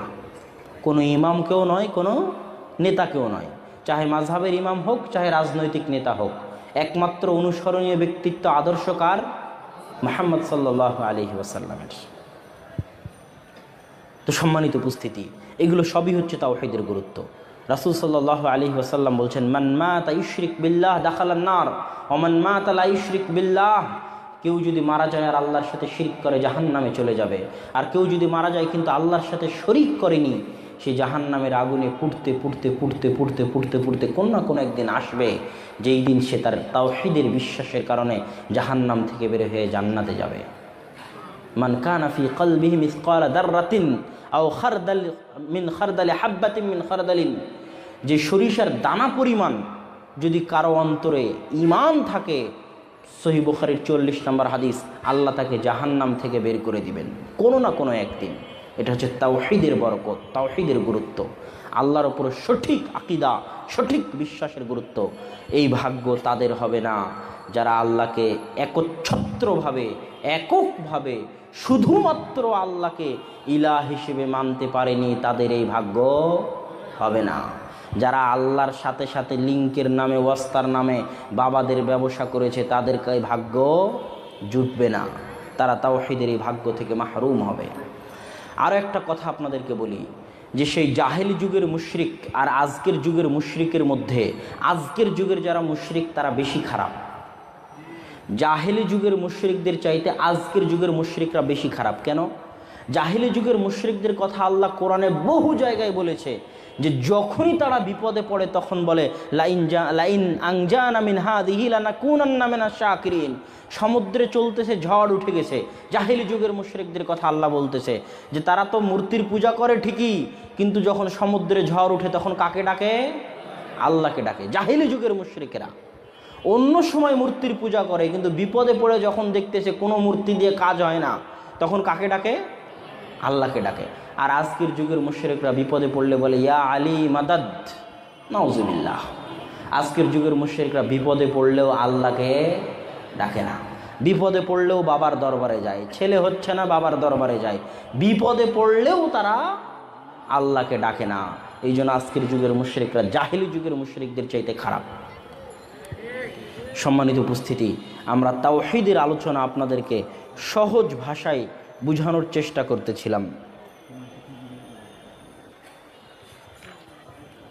আল্লাহ সুবহানাহু ওয়া তাআলা আমাদেরকে তাওহীদের সঠিক বিশ্বাস এবং সঠিক বুঝ দান করুক, আল্লাহুম্মা আমিন। এখানে আরও একটি কথা বলে নিই যে আমাদের দাওয়াতি মাধ্যমে তাওহীদ যে সবার আগে আসবে এবং তাওহীদ যে সবচেয়ে জরুরি, এটাও আমাদের বোঝা উচিত। আমরা যে দাওয়াতের মূল লক্ষ্য উদ্দেশ্য হচ্ছে, অধিকাংশ মানুষ মনে করে, অনেকেই মনে করে যে দাওয়াতের মূল লক্ষ্য উদ্দেশ্য হচ্ছে কি? ক্ষমতায় যাওয়া, ক্ষমতা দখল করা, জোরপূর্বক মানুষের জীবনে ইসলাম বাস্তবায়ন করা। এটা অনেকেই মনে করে, এটা ভুল ধারণা। তো ওইটার আমি বিস্তারিত ব্যাখ্যায় যাচ্ছি না, শুধু নবী রাসূলদের কথাটুকু বলবো। সহিহ বুখারীর একটি হাদিসে রাসূল সাল্লাল্লাহু আলাইহি ওয়াসাল্লাম বলতেছেন উরিদাত আলাইয়াল উমাম, আমার সামনে জাতি সম্প্রদায়কে পেশ করা হবে, ফারাআইতুন নাবিয়্যা মাআহু রাহাত, আমি একজন নবীকে দেখব, তার সাথে আমি একজন নবীকে দেখলাম, তার সাথে একদল মানুষ রয়েছে। ওরাইতুন নাবিয়্যা মাআহুর রাজুল, আমি একজন নবীকে দেখব মাআহুর রাজুলান, তার সাথে দুইজন ব্যক্তি রয়েছে। ওরাইতুন নাবিয়্যা মাআহুর রাজুল, আমি একজন নবীকে দেখলাম, তার সাথে শুধু একজন মানুষ রয়েছে। ওরাইতুন নাবিয়্যা লাইসা মাআহু আহাদ, আর একজন নবীকে দেখলাম, তার সাথে কেউই নাই। নূহ আলাইহিস সালাতু ওয়াস সালাম 900-950 বছর দাওয়াত দিয়েছেন, মাত্র গুটি কয়েক মানুষকে তিনি কোরআন এবং হাদিসের তাওহীদের পথে আনতে পেরেছিলেন, আর কাউকে পারেননি। শুধুমাত্র দাউদ, সুলাইমান আলাইহিমা সালাতু ওয়াস সালাম আর মুহাম্মদ সাল্লাল্লাহু আলাইহি ওয়াসাল্লাম ছাড়া কোনো নবী রাসূলই রাষ্ট্র ক্ষমতার মালিক হতে পারেননি। আজীবন দাওয়াত দিয়ে গেছে। কেন পারেনি? তারা কি ব্যর্থ? জোরে বলেন, তারা কি ব্যর্থ? না। কেন ব্যর্থ নয়? ইব্রাহিম আলাইহিস সালাতু ওয়াস সালাম তো আর আজরকে বলেনি, আর বাদশাকে বলেনি যে আরে তুই তোর সিংহাসনটা আমাকে ছেড়ে দে। এ কথা বলেছে? এ কথা বলেনি। বলেছে তুই আল্লাহকে ইলাহ হিসেবে মেনে নে। এটা হচ্ছে দাওয়াত। মুসা আলাইহিস সালাতু ওয়াস সালাম ফেরাউনকে কি বলেছে? তোর মসনদটা আমার জন্য ছেড়ে দে। কি বলেছে? যে ফেরাউন তুমি রব নাও, তুমি ইলাহ নাও। ইলাহ কে? আল্লাহ। তাওহীদের দাওয়াত দিয়েছে। ইব্রাহিমের দাওয়াত তাওহীদের দাওয়াত, মুসার দাওয়াত তাওহীদের দাওয়াত, সকল নবী রাসূলের দাওয়াত হচ্ছে তাওহীদের দাওয়াত। উদউ ইলাল্লাহ, মানুষকে ডাকো কার দিকে? আল্লাহর দিকে। তো সকল নবী রাসূলের দাওয়াত ছিল যে মানুষকে জাহান্নামের রাস্তা থেকে বের করে নিয়ে জান্নাতের রাস্তাটা দেখানো। এটা ছিল নবী রাসূলদের দায়িত্ব, মানুষকে দেখানো যে এইটা জাহান্নামের রাস্তা, এটা জান্নাতের রাস্তা, এটা জাহান্নামের রাস্তা, এটা জান্নাতের রাস্তা। আর এর বিনিময়ে তারা কি দিতে চাইতেন? নবী রাসূলরা যে মানুষকে তাওহীদের দিকে ডাকতেন, ফেরাউনকে তাওহীদের দিকে ডাকলেন, আজর নমরুদকে তাওহীদের দিকে ডাকলেন, যত কাফের ছিল তাদেরকে তাওহীদের দিকে ডাকলেন। যুগে যুগের সব নবী রাসূল কোরআন থেকে আয়াত পড়ে পড়ে পড়ে পড়ে আপনাদেরকে আমি শোনালাম যে সকলের দাওয়াত তাওহীদের দাওয়াত। কিসের জন্য? সেটা শুনেন। মুস্তাদরাকে হাকিম 5646 নম্বর হাদিস। ইসলামের প্রথম শহীদ সুমাইয়া রাদিয়াল্লাহু তাআলা আনহা, তার স্বামী ইয়াসির, তার ছেলে আম্মার, তারা ইসলাম ধর্ম গ্রহণ করার কারণে আবু জেহেল তাদের উপর অত্যাচার নির্যাতনের স্টিম রোলার উত্তপ্ত তপ্ত মরুভূমির মধ্যে চালিয়ে যাচ্ছে। নির্যাতনের স্টিম রোলারে তারা অতিষ্ঠ হয়ে হঠাৎ একদিনের ঘটনা, মুহাম্মদ সাল্লাল্লাহু আলাইহি ওয়াসাল্লাম তাদের পাশ দিয়ে অতিক্রম করছেন। এমত অবস্থায় মরুভূমির উপর তাদের উপর অত্যাচার করা হচ্ছে, নির্যাতন করা হচ্ছে। সুমাইয়া, আম্মার, ইয়াসির ফেল ফেল করে আল্লাহ রাসূলের দিকে চেয়ে আছে, আল্লাহ রাসূল ফেল ফেল করে তাদের দিকে চেয়ে আছেন, কিন্তু কিছু করতে পারতেছেন না। তখন আল্লাহ রাসূল তাদেরকে বললেন, মুস্তাদরাকে হাকিম 5646 নম্বর হাদিস, সবরান ইয়া আলা ইয়াসির ফা ইন্না মাউইদাকুমুল জান্নাহ। হে ইয়াসিরের পরিবার, তোমরা ধৈর্য ধারণ করো। আজকে তাওহীদের দাওয়াত গ্রহণ করার কারণে, তাওহীদের আহ্বান কবুল করার কারণে তোমাদের উপর যে অত্যাচার নির্যাতনের স্টিম রোলার চালানো হচ্ছে, এর বিনিময়ে আমি মুহাম্মদ তোমাদেরকে দুনিয়াতে ধন দৌলত দিতে পারবো না। এর বিনিময়ে আমি মুহাম্মদ তোমাদেরকে রাষ্ট্র ক্ষমতা রাজত্ব দিতে পারবো না। এর বিনিময়ে টাকা পয়সা গাড়ি বাড়ি দিতে পারবো না। কিন্তু জেনে রাখো, কিয়ামতের মাঠে আমি মুহাম্মদ তোমাদেরকে এর বিনিময়ে আল্লাহর দরবার থেকে জান্নাত নিয়ে দিব। সবরান ইয়া আলা ইয়াসির ইন্না মাউইদাকুমুল জান্নাহ। ধৈর্য ধরো, তাওহীদের দাওয়াত কবুল করার কারণে তোমরা একদিন জান্নাতে যাবে। দাওয়াত ছিল তাওহীদের কিসের জন্য? জান্নাতে যাওয়ার জন্য। সব নবী রাসূলের দাওয়াতের সারমর্ম তাওহীদের বাণী কবুল করো, জান্নাতে যাও।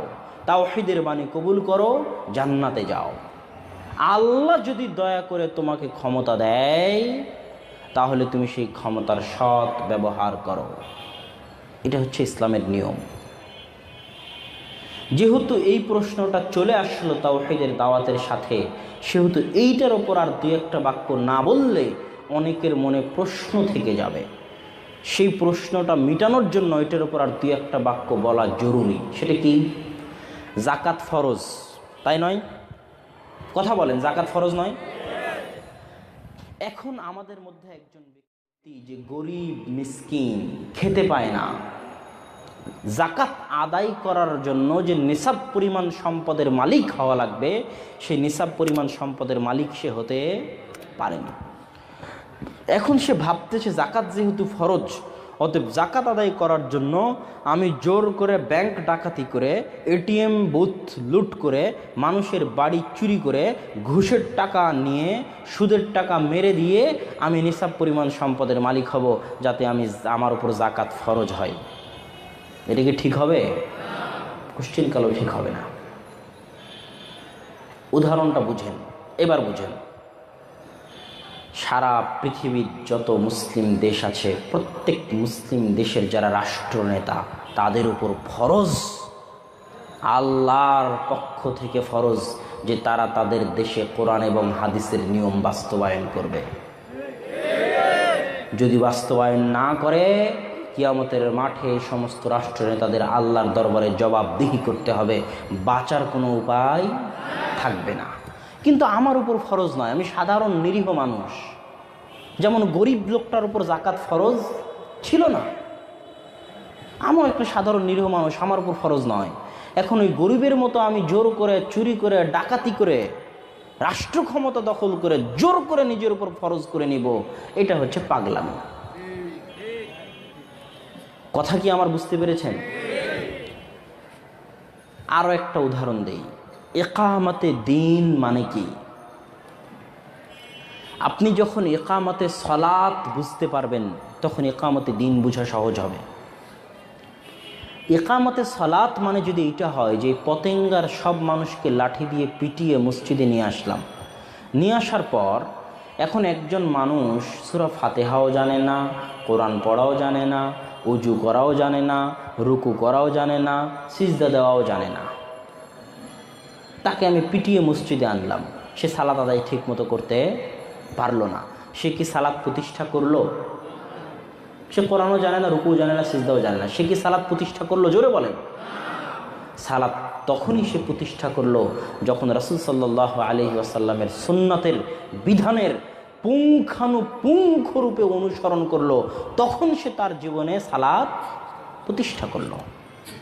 এবার বুঝেন ইকামতে দ্বীন। ইকামতে দ্বীন মানে সকাল থেকে সন্ধ্যা পর্যন্ত, মাথার চান্দি থেকে পায়ের পাতা পর্যন্ত, জন্ম থেকে মৃত্যু পর্যন্ত, জীবনের প্রত্যেক পদক্ষেপে, প্রত্যেক ধাপে ইসলামের প্রত্যেক নিয়ম কানুনকে যথাসাধ্য পালন করার নাম হচ্ছে ইকামতে দ্বীন। আপনি টাকনুর নিচে প্যান্ট পরেছেন মানে আপনি ইকামতে দ্বীন করেননি। আপনি দাড়ি কেটেছেন মানে আপনি ইকামতে দ্বীন করেননি। আপনি সালাত 5 ওয়াক্ত পড়েন না মানে আপনি ইকামতে দ্বীন করেননি। আপনি হরতাল ডাকেন মানে আপনি ইকামতে দ্বীন করেননি। কথা বলেন আমার সাথে। কেননা হরতাল ইসলামে হারাম। যেহেতু আপনি দ্বীন মানতে চান, ইকামতে দ্বীন মানে ইসলামের প্রত্যেক নিয়ম কানুন বিধানকে পুঙ্খানুপুঙ্খ রূপে সাধ্য অনুযায়ী নিজের জীবনে বাস্তবায়ন করার নাম ইকামতে দ্বীন। তো এই জিনিসটা যদি মানুষ বুঝে যায়, তাহলে মানুষ আর বিভ্রান্ত হবে না। তো আমাদের আজকের আলোচনার সারমর্ম ছিল সকল নবী রাসূলের দাওয়াতের সারমর্ম, তাওহীদের দাওয়াত, যা আমরা প্রকারভেদ আকারে আপনাদের সামনে পেশ করেছি। যে আল্লাহকে রব হিসেবে মানা, আল্লাহকে ইলাহ হিসেবে মানা। আরও একটা ছোট্ট অংশ বাকি থেকে গেছে, যে আল্লাহকে আসমা ও সিফাত, আল্লাহর নাম ও গুণাবলীগুলোকে মেনে নেওয়া। এই বিষয়ে আমার বিস্তারিত বক্তব্য আছে, এখানে দীর্ঘ করতে চাচ্ছি না, শুধু গুরুত্বটা বুঝিয়ে দিয়ে সামনে এগিয়ে যেতে চাচ্ছি। ইউটিউব থেকে শুনে নেবেন, এই বিষয়ে দীর্ঘ বক্তব্য আছে। গুরুত্বটা বোঝানোর জন্য এতটুকু বলবো, রাসূল সাল্লাল্লাহু আলাইহি ওয়াসাল্লাম, মুসলিমের 811 নম্বর হাদিস, কেউ যদি সূরা ইখলাস 3 বার পড়ে, তাহলে সে পবিত্র কোরআন 1 বার পড়ল। কথা বুঝতে পারলেন? এক এক হরফে 10 নেকি। এত বড় বই, সর্বশ্রেষ্ঠ বই, এত বড় বই একবার পড়লে জানে কি হবে, সূরা ইখলাস 3 বার পড়লে তাই নাকি হবে। সূরা ইখলাসের মধ্যে কি আছে? কিছুই নাই। শুরু থেকে শেষ পর্যন্ত শুধুই আল্লাহর নাম আর আল্লাহর গুণাবলী আছে।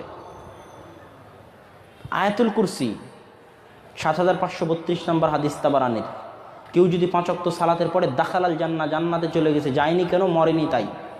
এত বড় ফজিলত কেন? সালাত সিয়াম হজ জাকাতের কথা নাই, জান্নাত জাহান্নামের কথা নাই, পরকালের কথা নাই, তাওহীদের কথা নাই। কি আছে? আল্লাহ সুবহানাহু ওয়া তাআলার নাম এবং তার গুণাবলীর কথা আছে, শুরু থেকে নিয়ে শেষ পর্যন্ত। তো আল্লাহর নাম এবং গুণাবলীর গুরুত্ব আরও কেন বেশি? এই জন্য আরও বেশি যে আল্লাহ যে রব, আল্লাহ যে ইলাহ, এগুলো আপনি ভালোভাবে ততক্ষণ বুঝতে পারবেন না যতক্ষণ না আপনি আল্লাহর নাম এবং আল্লাহর গুণ জেনেছেন। কিভাবে? আপনি একজন মানুষকে দেখেননি, তাকে দেখা সম্ভব নয়, তার সম্পর্কে জানতে চাইলে তার নাম জানতে হবে, তার গুণ জানতে হবে। মুহাম্মদ সাল্লাল্লাহু আলাইহি ওয়াসাল্লামকে আপনি দেখেননি, তাকে চেনার উপায় কি? তার নাম জানতে হবে, তার গুণ জানতে হবে। এই চর্মচক্ষু দিয়ে আল্লাহকে দুনিয়ার বুকে দেখা সম্ভব নয়। তাহলে আল্লাহকে যদি আমরা জানতে চাই যে আল্লাহ রব, আল্লাহ ইলাহ, তাহলে আমাদেরকে কি জানতে হবে? আল্লাহর নাম এবং আল্লাহর গুণ। আল্লাহর নাম এবং আল্লাহর গুণ যখন আমরা হৃদয়ে বসাতে পারবো যে আল্লাহ এই এই এই, আল্লাহ এই এই এই করতে পারেন, আল্লাহ এটা এটা এটা এটা করেন, ইন্নাল্লাহ আলা কুল্লি শাইইন কাদির, আল্লাহ সকল কিছুর উপর ক্ষমতাবান। সকল কিছু মানে এই মাইকটার উপরও কে ক্ষমতাবান? আল্লাহ। এই ডেস্কটার উপরও কে ক্ষমতাবান? আল্লাহ। আগুনের উপরও কে ক্ষমতাবান? আল্লাহ। আল্লাহ আগুনকে বললো ইয়া নারু কুনি বারদাম ওয়া সালামান আলা ইব্রাহিম, আগুন ইব্রাহিমের জন্য ঠান্ডা বরফ হয়ে যাও। আগুন শুনেনি? সারা পৃথিবীর প্রত্যেক পদার্থ, জড় পদার্থ, জীব জন্তু, জানোয়ার যা কিছু আছে সকল কিছুর উপর কে ক্ষমতাবান? আল্লাহ। তখন আপনি বিপদে পড়লে আর কোনো বাবা টাবার কাছে চাইবেন না, কার কাছে চাইবেন? আল্লাহর কাছে চাইবেন। আল্লাহুম্মা লা মানিআ লিমা আতাইতা ওয়া লা মু'তিয়া লিমা মানা'তা, হে আল্লাহ, তুমি যদি কাউকে কিছু দিতে চাও পৃথিবীর কেউ ঠেকাতে পারবে না, আর তুমি যদি কাউকে কিছু দিতে না চাও পৃথিবীর কেউ দিতে পারবে না। ফাআলুল লিমা ইউরিদ, আল্লাহ যা ইচ্ছা তাই করেন। আমি একটা পরিকল্পনা করি, পরিবার একটা পরিকল্পনা করে, সরকার একটা পরিকল্পনা করে, হয় ওটাই যেটা আল্লাহ চায়। আল্লাহর চাওয়ার বাইরে কারো পরিকল্পনার বিন্দুমাত্র দাম নাই। তাহলে আল্লাহর এই গুণাবলীগুলো যখন আপনি জানতে পারবেন, আল্লাহ দয়ালু, আল্লাহ রহমান, আল্লাহ রাহিম, তার দয়া কেমন ওই বক্তব্যের মধ্যে বিস্তারিত পাবেন। আল্লাহর ইলম কেমন ওই বক্তব্যের মধ্যে বিস্তারিত পাবেন। এগুলো সব যখন আল্লাহর নাম এবং আল্লাহর গুণাবলী আপনি জানবেন, তখন আল্লাহকে রব হিসেবে মানতে, আল্লাহকে ইলাহ হিসেবে মানতে আপনার জন্য সুবিধা হবে এবং শিরকের সকল দরজা বন্ধ হয়ে যাবে, হৃদয় শুধু তাওহীদ দিয়ে পরিপূর্ণ হয়ে যাবে। আর এমন তাওহীদপন্থী বান্দার জন্য, এমন তাওহীদ পাগল বান্দার জন্য সবচেয়ে বড় পুরস্কার, মহা পুরস্কার ওই সত্তার দর্শন যেই সত্তার জন্য জীবন বিলিয়ে দিয়েছে, আল্লাহর দর্শন জান্নাতে। জান্নাত এমন জিনিস, মা রাআত আইনুন ওয়ালা সামিআত উযনুন ওয়া মা খাতারা বিবালি আহাদিন। জান্নাত এমন জিনিস যা মানুষ কোনোদিন চোখে দেখেনি, যা মানুষ কোনোদিন কানে শোনেনি, যা মানুষের অন্তর কোনোদিন কল্পনা করেনি। মানুষ চোখ দিয়ে যা দেখেছে লন্ডন, নিউ ইয়র্ক, দুবাই, তা জান্নাত এমন জিনিস যা মানুষের চোখের দেখার বাইরে। কানে শুনেছে সাদ্দাদের বেহেস্তের কথা, কানে শুনেছে অমুক অমুক কথা, অমুক রাজার বাড়ি এরকম, অমুক বাদশার বাড়ি এরকম। কানে যা শুনেছে তার ধারণার বাইরে, মনে যা কল্পনা করে বিশ্বের উচ্চশিক্ষিত ইঞ্জিনিয়ার, চাইনা কোরিয়া পড়া উচ্চশিক্ষিত ইঞ্জিনিয়ার একটা উন্নত মানের বাড়ির, একটা উন্নত মানের বাগানের যে কল্পনা করতে পারবে, সেই কল্পনার বাইরে হচ্ছে জান্নাত। এমন জিনিস, সেই জান্নাতের সকল নিয়ামত জান্নাতবাসী নিমিষে ভুলে যাবে যখন আল্লাহ তার দর্শন জান্নাতবাসীদের দিবেন। তখন শুধু আল্লাহর দিকে তাকিয়ে থাকবে, কেননা জীবনে যে কোনো বাবা টাবার মহাব্বত অন্তরে ছিল না, জীবনে কোনো দিন কারো মাজারে মাথা নত করেনি। কার ভালোবাসায় পাগল ছিল? আল্লাহর ভালোবাসায়। এই জন্য আল্লাহর দর্শনে জান্নাতের সকল নিয়ামত ভুলে যাবে। এটা হচ্ছে তাওহীদপন্থীদের জন্য আল্লাহর পক্ষ থেকে সবচেয়ে বড় পুরস্কার। সম্মানিত উপস্থিতি, তাওহীদের আলোচনা মোটামুটি আমরা শেষের দিকে নিয়ে এসেছি, সময় সংক্ষিপ্ত। এখন আরও কয়েকটি বিষয় আমাকে আলোচনা করতে বলা হয়েছে। জঙ্গিবাদের বিষয়ে আলোচনা করতে বলা হয়েছে, তরুণদের বিষয়ে আলোচনা করতে বলা হয়েছে, মা এবং বোনদের বিষয়ে আলোচনা করতে বলা হয়েছে। তো সময় তো অতি সংক্ষেপ। জঙ্গিবাদের বিষয়ে এতটুকু বলবো যে যারা জঙ্গি তাদের ভ্রান্ত আকীদার ভিত্তি দুইটা। এক, কবিরা গুনাহগার মুসলমানকে তারা কাফের মনে করে। দুই, মুসলিম রাষ্ট্রকে কাফের রাষ্ট্র মনে করে। এই দুটা হচ্ছে জঙ্গিদের বিভ্রান্তির মূল কারণ। কবিরা গুনাহগার মুসলমান যে কাফের নয় তার দলিল সূরা তাহরিমের 4 নম্বর আয়াত, তার দলিল সূরা হুজরাতের 9 নম্বর আয়াত, তার দলিল সূরা জুমারের 53 নম্বর আয়াত। এগুলো হচ্ছে দলিল যে কবিরা গুনাহগার ব্যক্তি মুসলমান কাফের নয়। সূরা বাকারার 178 নম্বর আয়াত, এগুলো হচ্ছে দলিল। কিভাবে? সূরা তাহরিমের 4 নম্বর আয়াত আল্লাহ সুবহানাহু ওয়া তাআলা বলছেন, ইয়া আইয়ুহাল্লাযীনা আমানু তুবু ইলাল্লাহি তাওবাতান নাসুহা, ও হে ইমানদারগণ তোমরা আল্লাহর নিকটে তওবা করো। তওবা কখন করে? যখন কাবিরা গুনাহ করে তখন তওবা করে। সাগিরা গুনাহ তো ওযু করলে মাফ হয়ে যায়, সাগিরা গুনাহ নামাজ পড়লে মাফ হয়ে যায়, সাগিরা গুনাহ সিয়াম রাখলে মাফ হয়ে যায়, সাগিরা গুনাহ জুমার সালাত পড়লে মাফ হয়ে যায়, কিন্তু কাবিরা গুনাহ তওবা ছাড়া মাফ হয় না। তো আল্লাহ তওবা করতে বলছে কাবিরা গুনাহগার ব্যক্তিকে, আর ডাকছে কি দিয়ে? ইয়া আইয়ুহাল্লাযীনা আমানু, ও হে ইমানদারগণ তোমরা কাবিরা গুনাহ করেছো, আল্লাহর নিকটে তওবা করো। মানে কাবিরা গুনাহগার করার পরেও এখনও তারা মুমিন আছে, আল্লাহ নিজে বলতেছে। সূরা বাকারার 178 নম্বর আয়াতে আল্লাহ বলছেন, ইয়া আইয়ুহাল্লাযীনা আমানু কুতিবা আলাইকুমুল কিসাস, হে ইমানদারগণ তোমাদের উপর কিসাস ফরজ। কেউ যদি কাউকে হত্যা করে তাকে হত্যা করে দাও। হত্যা করার পরও সে মুমিন আছে, হত্যাকারী হওয়ার পরও সে মুমিন আছে, তার উপর কিসাস ফরজ। আল্লাহ তাকে ইয়া আইয়ুহাল্লাযীনা আমানু বলে ডাকছেন। সূরা হুজরাতের 9 নম্বর আয়াত, ওয়া ইন তায়ফাতানি মিনাল মুমিনিনা ইকতাতালু ফাআসলিহু বাইনাহুমা, মুমিনদের দুটো দল যদি পরস্পর লড়াই করে তাহলে তোমরা তাদের মাঝে সামঞ্জস্য মীমাংসা করে দাও। আচ্ছা, এক মুমিন কি আরেক মুমিনের উপর অস্ত্র উঠাতে পারে? আল্লাহ রাসূল বলছে, মান হামালা আলাইনা সালাহ ফালাইসা মিন্না, কেউ যদি আমার কারো কোনো সাহাবীর উপর কোনো মুসলিমের উপর অস্ত্র উঠায় সে আমার দলভুক্ত নয়। আল্লাহ রাসূল বলছেন, আল মুসলিমু মান সালিম আল মুসলিমু মিন লিসানিহি ওয়া ইয়াদিহি, মুসলিম সেই যার হাত থেকে যার মুখ থেকে আরেক মুসলিম নিরাপদ। তাহলে কোনো মুসলিম আরেক মুসলিমের উপর অস্ত্র উত্তোলন করতে পারে না।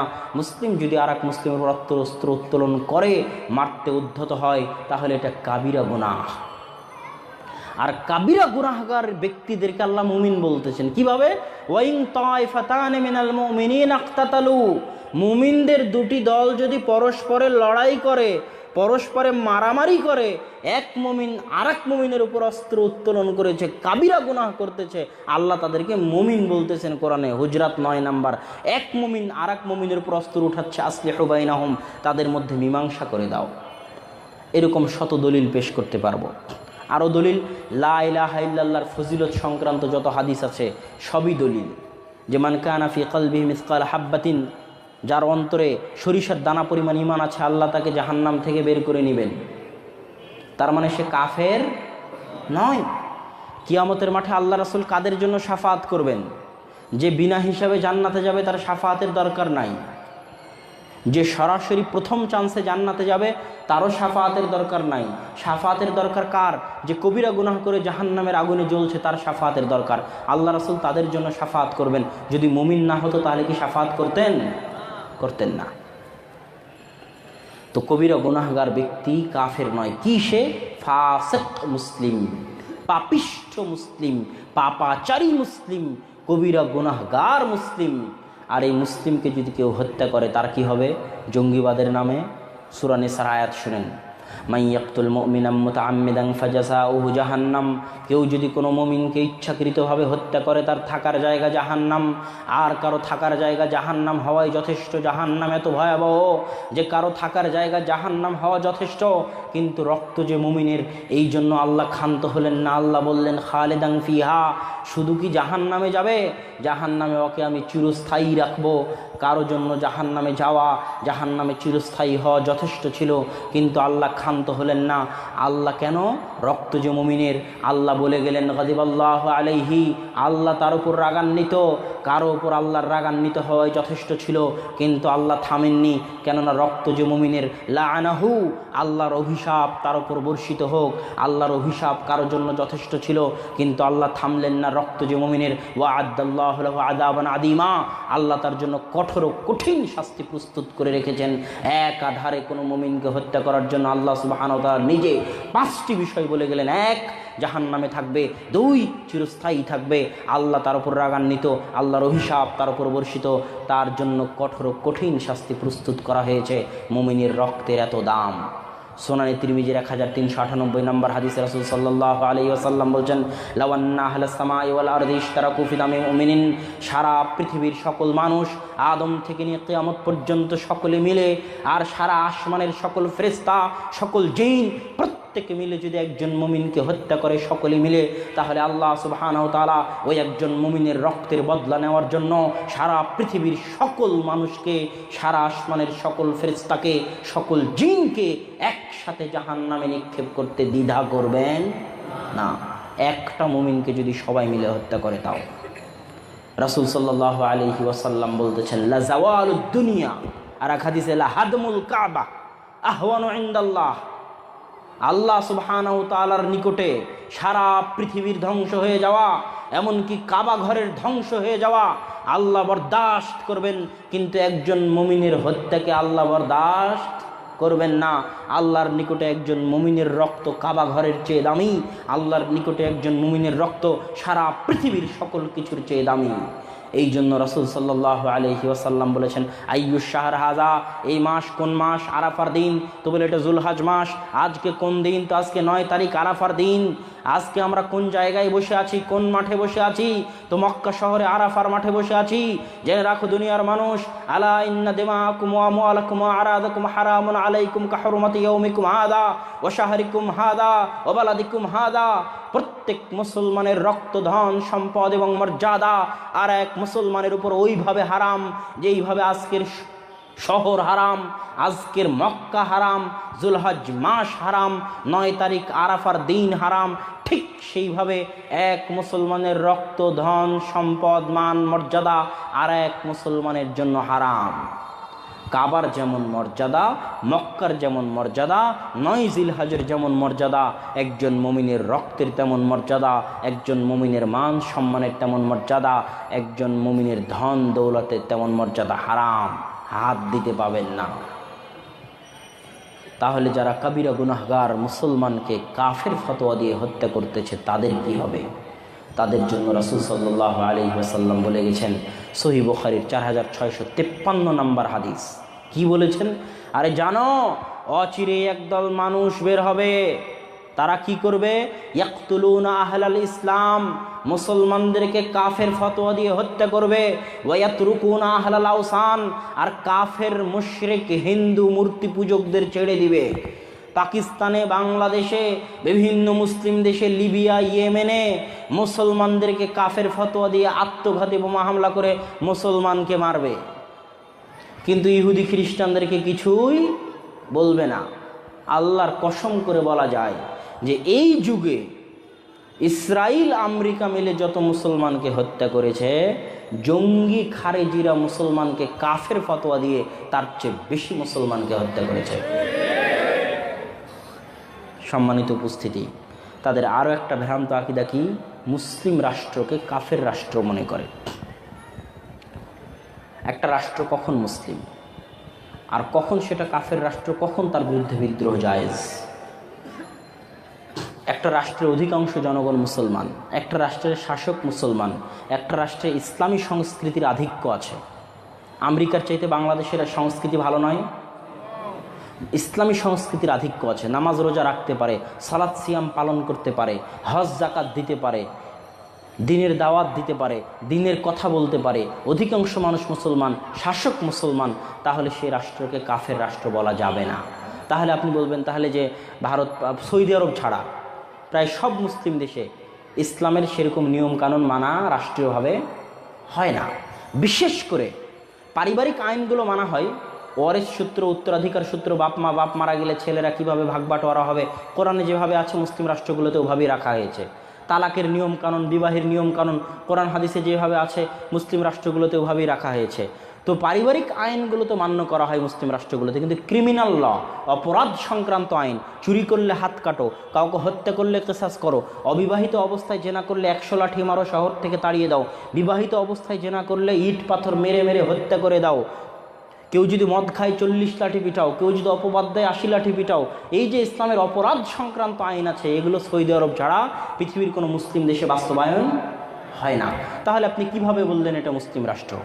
আমি আপনাকে বলবো, আপনি আমার আগের কথা যদি বুঝে থাকেন যে কবিরা গুনাহগার মুসলমান কাফের হয়নি কিন্তু ফাসেক মুসলিম, ওই আলোচনা যদি বুঝে থাকেন তাহলে এটাও বুঝবেন যে রাষ্ট্র ইসলামের সব নিয়ম মানে না সে রাষ্ট্র মুসলিম রাষ্ট্র কিন্তু ফাসেক মুসলিম রাষ্ট্র, কাফের রাষ্ট্র নয়, ফাসেক মুসলিম রাষ্ট্র। এই রাষ্ট্রকে সংশোধন করতে হবে। যেমন আহমদ বিন হাম্বলের সময় বাদশাহ বলল যে কোরআন আল্লাহর বাণী নয়, নাউজুবিল্লাহ। আহমদ বিন হাম্বল বলল কোরআন আল্লাহর বাণী। বাদশাহ আহমদ বিন হাম্বলকে জেলে বন্দি করে দিল, বাগদাদের রাজপথে উল্টা করে ঘোড়ার পিঠে চড়িয়ে পিটালো জনসম্মুখে। আহমদ বিন হাম্বলকে গিয়ে ছাত্ররা বলল বিদ্রোহ করব, অনুমতি দেন। আহমদ বিন হাম্বল অনুমতি দেননি। মুজাদ্দেদে আলফে সানি বাদশাহ আকবর বলল যে দিনে ইলাহি, ইসলামও নয় হিন্দুও নয়, দুটা মিলে একটা নতুন দিন। মুজাদ্দেদে আলফে সানি বলল স্যার হিন্দি, বলল না চলবে না। বাদশাহ আকবর তাকে জেলখানায় বন্দি করে দিল। ছাত্ররা বলল ওস্তাদজি অনুমতি দেন, বিদ্রোহ করি। বিদ্রোহের অনুমতি দেননি। সকলে কি করেছেন? সংশোধন করার চেষ্টা করে গেছেন। আমাদের দায়িত্ব হচ্ছে সংশোধন করার চেষ্টা চালিয়ে যাওয়া। যদি আমরা সংশোধন না করে আবেগের বশে, উত্তেজনার বশে বিদ্রোহ করতে যাই তাহলে কি হবে? সিরিয়া হবে, ইয়েমেন হবে, লিবিয়া হবে, আলজেরিয়া হবে, মিশর হবে। শুধু মুসলমানের রক্ত ঝরবে, নিরীহ মুসলমানের রক্ত ঝরবে। এই জন্য ইসলাম এত পাগল নয়। ইসলামে আগে রক্তের হেফাজত, মুসলিম মা এবং বোনের হেফাজত। যদি আপনি বুঝতে পারেন সরকার প্রকাশ্য কাফের, রাষ্ট্রপ্রধান প্রকাশ্য কাফের, তখনও ইসলাম বলতেছে থামো। রাষ্ট্রপ্রধানকে সরানোর মতো ক্ষমতা কি তোমার আছে? যদি ক্ষমতা থাকে তাহলে সরাও, যদি ক্ষমতা না থাকে তাহলে কাফের হয়ে গেলেও চুপচাপ থাকো। কেননা যখন ক্ষমতা থাকবে না আর বিদ্রোহ করবা, ক্ষমতা দখলও করতে পারবা না। যা শান্তি ছিল, যা নিরাপদ ছিল, যা নিরাপত্তা ছিল সব নষ্ট হয়ে যাবে। বউ বেটি বাজারে নিলাম হবে, ওপেন ধর্ষিত হবে, রক্ত প্রবাহিত হবে, ঠিকমতো নামাজও পড়তে পারবে না। এই পাগলামি করতে যেও না। তো ইসলাম হচ্ছে হিকমার ধর্ম, চিন্তা ভাবনার ধর্ম, আবেগের ধর্ম নয়। শুধু তাই নয়, একজন কাফেরও 4 অবস্থায় আপনার নিকটে নিরাপত্তা পাবে। 4 অবস্থায়। যেমন ইসলামিক খেলাফত যদি কোনো কাফের রাষ্ট্রের সাথে চুক্তি করে, যুদ্ধ করতে করতে আমরা চুক্তি করলাম, আল্লাহ রাসূল যেমন হুদাইবিয়ার সন্ধি করেছিল, চুক্তি, ওই রকম যদি চুক্তি করে তাহলে চুক্তিবদ্ধ রাষ্ট্রের কোনো কাফেরকে আপনি হত্যা করতে পারবেন না। আল্লাহ রাসূল সাল্লাল্লাহু আলাইহি ওয়াসাল্লাম বলছেন মান কাতালা মুআহিদান, কেউ যদি চুক্তিবদ্ধ কোনো রাষ্ট্রের কোনো কাফেরকে হত্যা করে, লাম ইয়াজিদ রায়হাতাল জান্নাহ, জান্নাতের গন্ধও সে পাবে না। চুক্তিবদ্ধ কাফের রাষ্ট্র, ইসলামী খেলাফতের সাথে চুক্তিবদ্ধ, এই রকম কাফের রাষ্ট্রের কোনো কাফেরকে হত্যা করলে সে মুসলমান জান্নাতের গন্ধ পাবে না। কে বলেছে? আল্লাহ রাসূল বলেছে। 2 মুস্তামিন, যে নিরাপত্তা নিয়ে মুসলিম দেশে এসেছে। আল্লাহ রাসূলের নিকটে কাফের বাদশার দূতরা আসতো না? আসতো। আল্লাহ রাসূল কি তাদের ধরে হত্যা করে দিয়েছে? করেনি। কেন? তারা আল্লাহ রাসূলের নিরাপত্তা নিয়ে এসেছে। আজকের যুগে যেটাকে বলে ভিসা, মুসলিম রাষ্ট্রের ভিসা নিয়ে কোনো কাফের এসেছে, ইসলামিক খেলাফতের ভিসা নিয়ে কোনো কাফের এসেছে, ওই কাফেরকে আপনি হত্যা করতে পারবেন না। মুসলিম রাষ্ট্রে একটা কাফের জিজিয়া কর দিয়ে বসবাস করে, জিজিয়া কর দিয়ে মুসলিম রাষ্ট্রে কাফের বসবাস করে, ওই কাফেরকেও আপনি হত্যা করতে পারবেন না।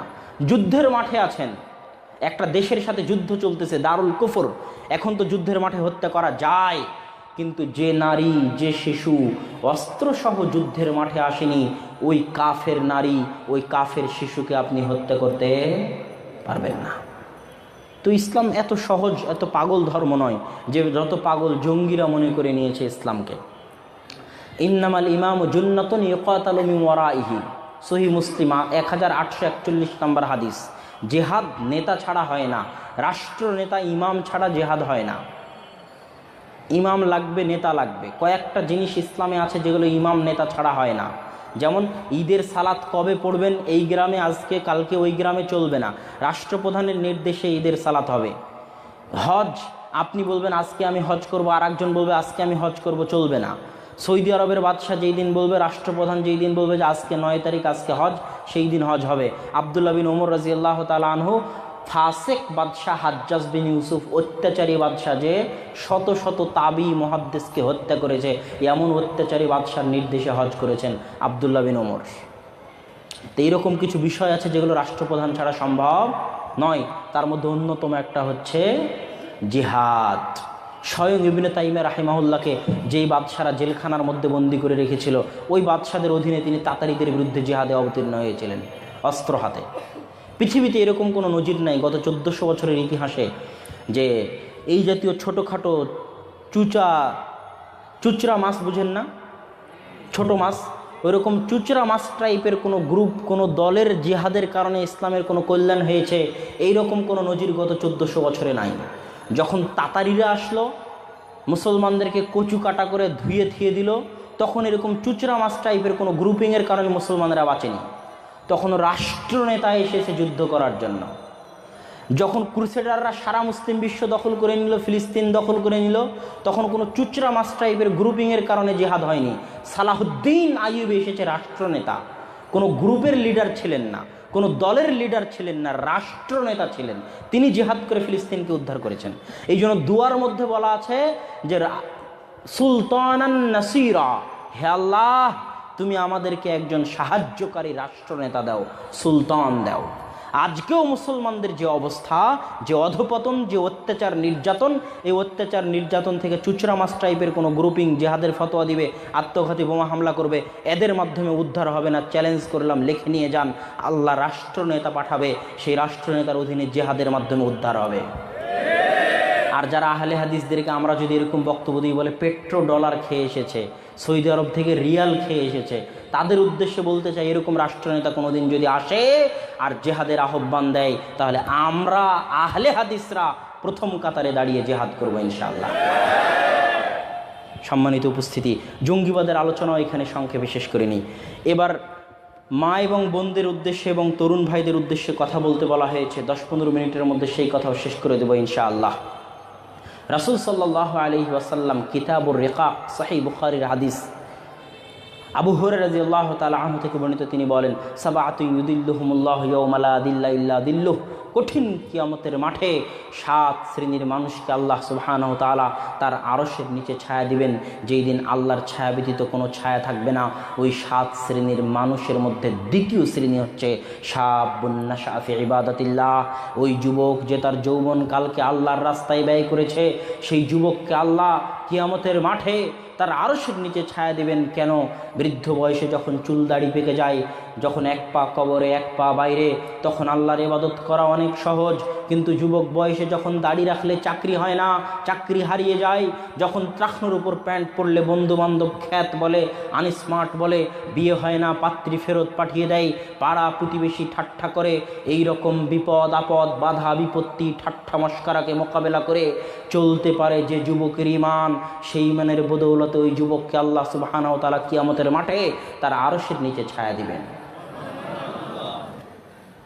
যুবকের গুরুত্ব সুনানে তিরমিজির কিয়ামত অধ্যায়ে আব্দুল্লাহ বিন মাসউদ রাদিয়াল্লাহু তাআলা আনহু থেকে বর্ণিত, তিনি বলেন, রাসূল সাল্লাল্লাহু আলাইহি ওয়াসাল্লাম বলেছেন, লা তাযুলু কদামা ইবনু আদম ইয়াওমাল কিয়ামাহ হাত্তা ইউসআলা আন 40, কঠিন কিয়ামতের মাঠে আদম সন্তানকে 4টি বিষয় সম্পর্কে জিজ্ঞেস করা হবে। যতক্ষণ না 4টি বিষয়ের উত্তর দিতে পারবে, ততক্ষণ এক ধাপও সামনে এগোতে পারবে না। তার মধ্যে দ্বিতীয় প্রশ্ন হচ্ছে আন শাবাবিহি ফীমা আবলাহু, হে যুবক, তুমি তোমার যৌবনকালকে কোন পথে ব্যয় করেছো, এর জবাব কিয়ামতের মাঠে দিয়ে যেতে হবে। ক্রিকেট খেলা বিপিএলের জুয়া নিয়ে মত্ত থেকেছ, মদ গাঞ্জা ফেন্সিডিল নিয়ে মত্ত থেকেছ, বিশ্ববিদ্যালয়গুলোতে তথাকথিত জঘন্য নিকৃষ্ট গণতান্ত্রিক পচা রাজনীতির নামে মারামারি গণ্ডগোল করে পড়াশোনা বাদ দিয়ে হরতাল মিছিল মিটিংয়ের নামে রাজপথ কাঁপিয়ে নিজের ভাইয়ের রক্ত ঝরানোর কাজে ব্যস্ত থেকেছ, চান্দাবাজিতে ব্যস্ত থেকেছ, কি কাজে ব্যস্ত থেকেছ, এর জবাব কিয়ামতের মাঠে আল্লাহর দরবারে দিয়ে যেতে হবে। যুবক, তোমাকে লক্ষ্য করে বলতে চাই, তুমি যে পড়াশোনা বাদ দিয়ে এই খেলা নিয়ে ব্যস্ত, বিপিএল নিয়ে ব্যস্ত, ক্রিকেট নিয়ে ব্যস্ত, তুমি কি দেখো না আজকের বিশ্বের যারা মহাশক্তিধর আমেরিকা, ইসরায়েল, চীন, তাদের কোনো ক্রিকেট টিম নাই, তাদের কোনো বিপিএল নাই, তারা এরকম খেলা পাগল নয়, খেলা নিয়ে এরকম আবেগ তাদের নাই, কেননা তারা বাঙালিদের মতো পাগল, বোকা, গর্ধব নয়।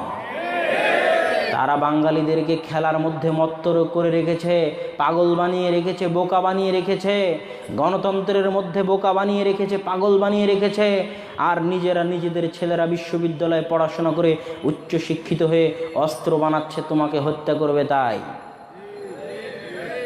অতএব চিন্তা করো যুবক, বুঝার চেষ্টা করো। আজকের পদ্মা ব্রিজে যাও, পদ্মা ব্রিজের প্রজেক্ট ম্যানেজার, ইঞ্জিনিয়ার, ডিজাইনার, বড় বড় পদে যারা আছে সব চায়না, কোরিয়া থেকে ভাড়া করে আনা ইঞ্জিনিয়ার। আর ওই যে মাথায় লেবারগিরি যে করতেছে, ইট আর ওই সিমেন্ট যে নিক্ষেপ করতেছে, ওই লেবার হচ্ছে বাঙালি, বাংলাদেশি। সরকারের দোষ নয়।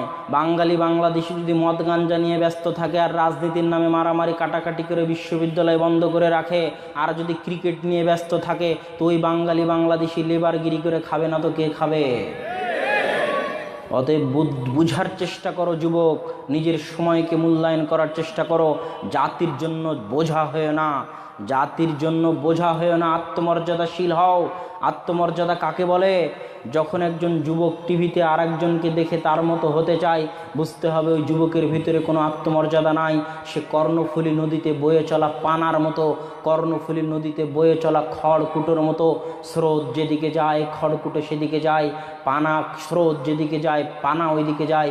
এই জন্য আল্লাহ রাসূল বলেছে, শেষ জামানায় ইহুদি খ্রিস্টানেরা, বিধর্মীরা তোমাদের উপরে এমনভাবে ঝাঁপিয়ে পড়বে যেমনভাবে ক্ষুধার্ত ব্যক্তি প্লেটের উপর ঝাঁপিয়ে পড়ে। সাহাবী বলল, আল্লাহর রাসূল, আমরা কি সেই দিন আনাহনু কালিল, আমরা কি সেই দিন কম হব? তো বলছে, না, কম হবে না, কিন্তু তোমরা হবে কাগসা ইসাইল, সমুদ্রের ফেনার মতো। সমুদ্রের ফেনার যেমন কোনো মূল্য নাই, স্রোত যেদিকে যায়, ঢেউ যেদিকে বাড়ি মারে সেদিকে চলে যায়, সমুদ্রের ফেনার যেমন কোনো মূল্য নাই, তেমনি 150-200 কোটি মুসলমানের কোনো মূল্য নাই। কেন? এই 150-200 কোটি মুসলমানের কোনো আত্মমর্যাদা নাই। যুগ যেদিকে চলে এরাও সেদিকে চলে। এরা চিন্তা ভাবনা করে দেখে না যে আমি কেন ওই নায়কের মতো হব। আমি যুবক, আমি মুসলিম মায়ের দুধ পান করেছি, মুসলিম বাপের রক্ত আমার শরীরে প্রবাহিত আছে।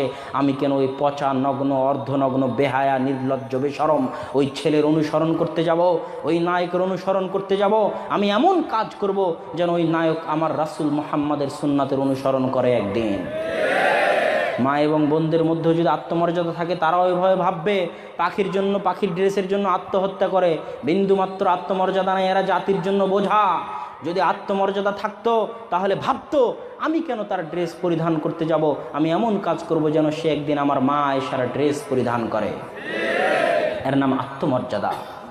সম্মানিত উপস্থিতি, এই আত্মমর্যাদা, গায়রাতের অভাব আজ মুসলিম সমাজে প্রচুর।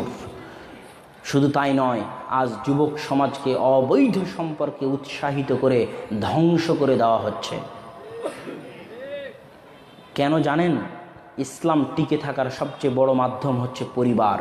পরিবার আছে, ইসলাম আছে। পরিবার নাই, ইসলাম নাই। পরিবার আছে, ইসলাম আছে। পরিবার নাই, ইসলাম নাই। এই কথাটা মুখস্থ করে নিয়ে যাবেন। এই জন্য ইহুদি খ্রিস্টান বিশ্ব চায় তাদের যেমন পরিবার ভেঙে গেছে, মুসলমানদেরও পরিবার ভেঙে যাক। আমেরিকায় পরিবার প্রথা নাই, কে কার বাপ, কে কার মা কেউ চেনে না। ডাস্টবিনের পাশে জন্ম হয়েছে, শিশু সদনে বড় হয়েছে। অবৈধ সম্পর্ক বেড়েছে, জেনা বেড়েছে, জারদ সন্তান বেড়েছে, পিতামাতার স্নেহ ছেলে মেয়ে পায়নি, এভাবে তাদের সমাজ বড় হয়েছে। এই রকম সমাজে ইসলাম টিকতে পারে না। ইসলাম টিকার সবচেয়ে বড় মাধ্যম হচ্ছে পরিবার লাগবে। এই জন্য পরিবার টিকানোর জন্য ইসলাম অনেক কঠোর, এত কঠোর ভাষায় প্রকাশ করা যাবে না। আল্লাহ রাসূল বলছে, সাইয়্যিবু বিসাইয়্যিবা রাজম, বিবাহিত নারী পুরুষ যদি জেনা করে হত্যা করো। তরবারি দিয়ে নয়, গুলি দিয়ে নয়, শুলিতে নয়, ফাঁসিতে নয়। কিভাবে হত্যা করো?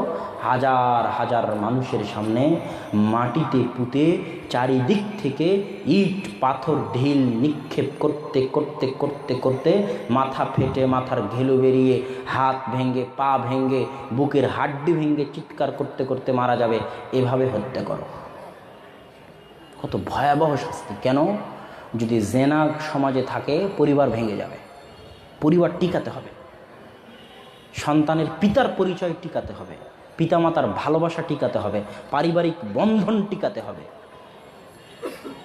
তালাক হয়ে গেলেই তালাকপ্রাপ্তা নারী পরের দিন আরেকজনকে বিয়ে করতে পারবে না।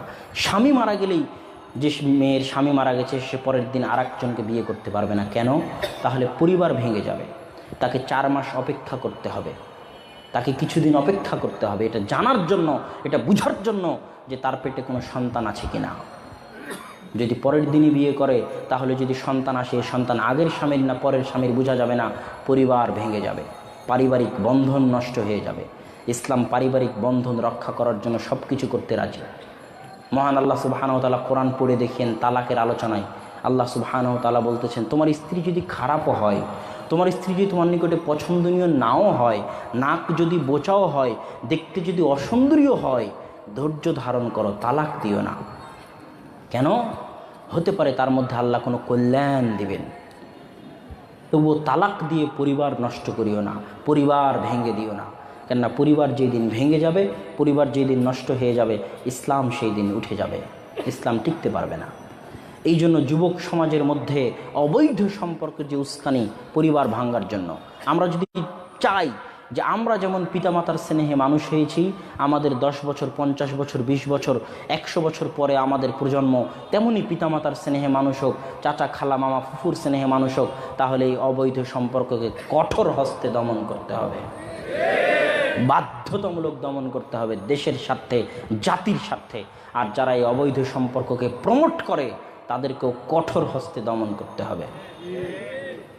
সম্মানিত উপস্থিতি, এবং এর কারণেই মা এবং বোনদেরকে ঘর থেকে বের করে নিয়ে যাওয়া হচ্ছে। তাদেরকে বলা হচ্ছে, তুমি বেকার, তুমি কেন ঘরে বসে থাকবে, আসো গার্মেন্টসে চাকরি করো, অমুক কোম্পানিতে চাকরি করো। মা এবং বোনদেরকে ঘর থেকে বের করা হচ্ছে যেন সে তার সন্তানকে সময় না দিতে পারে।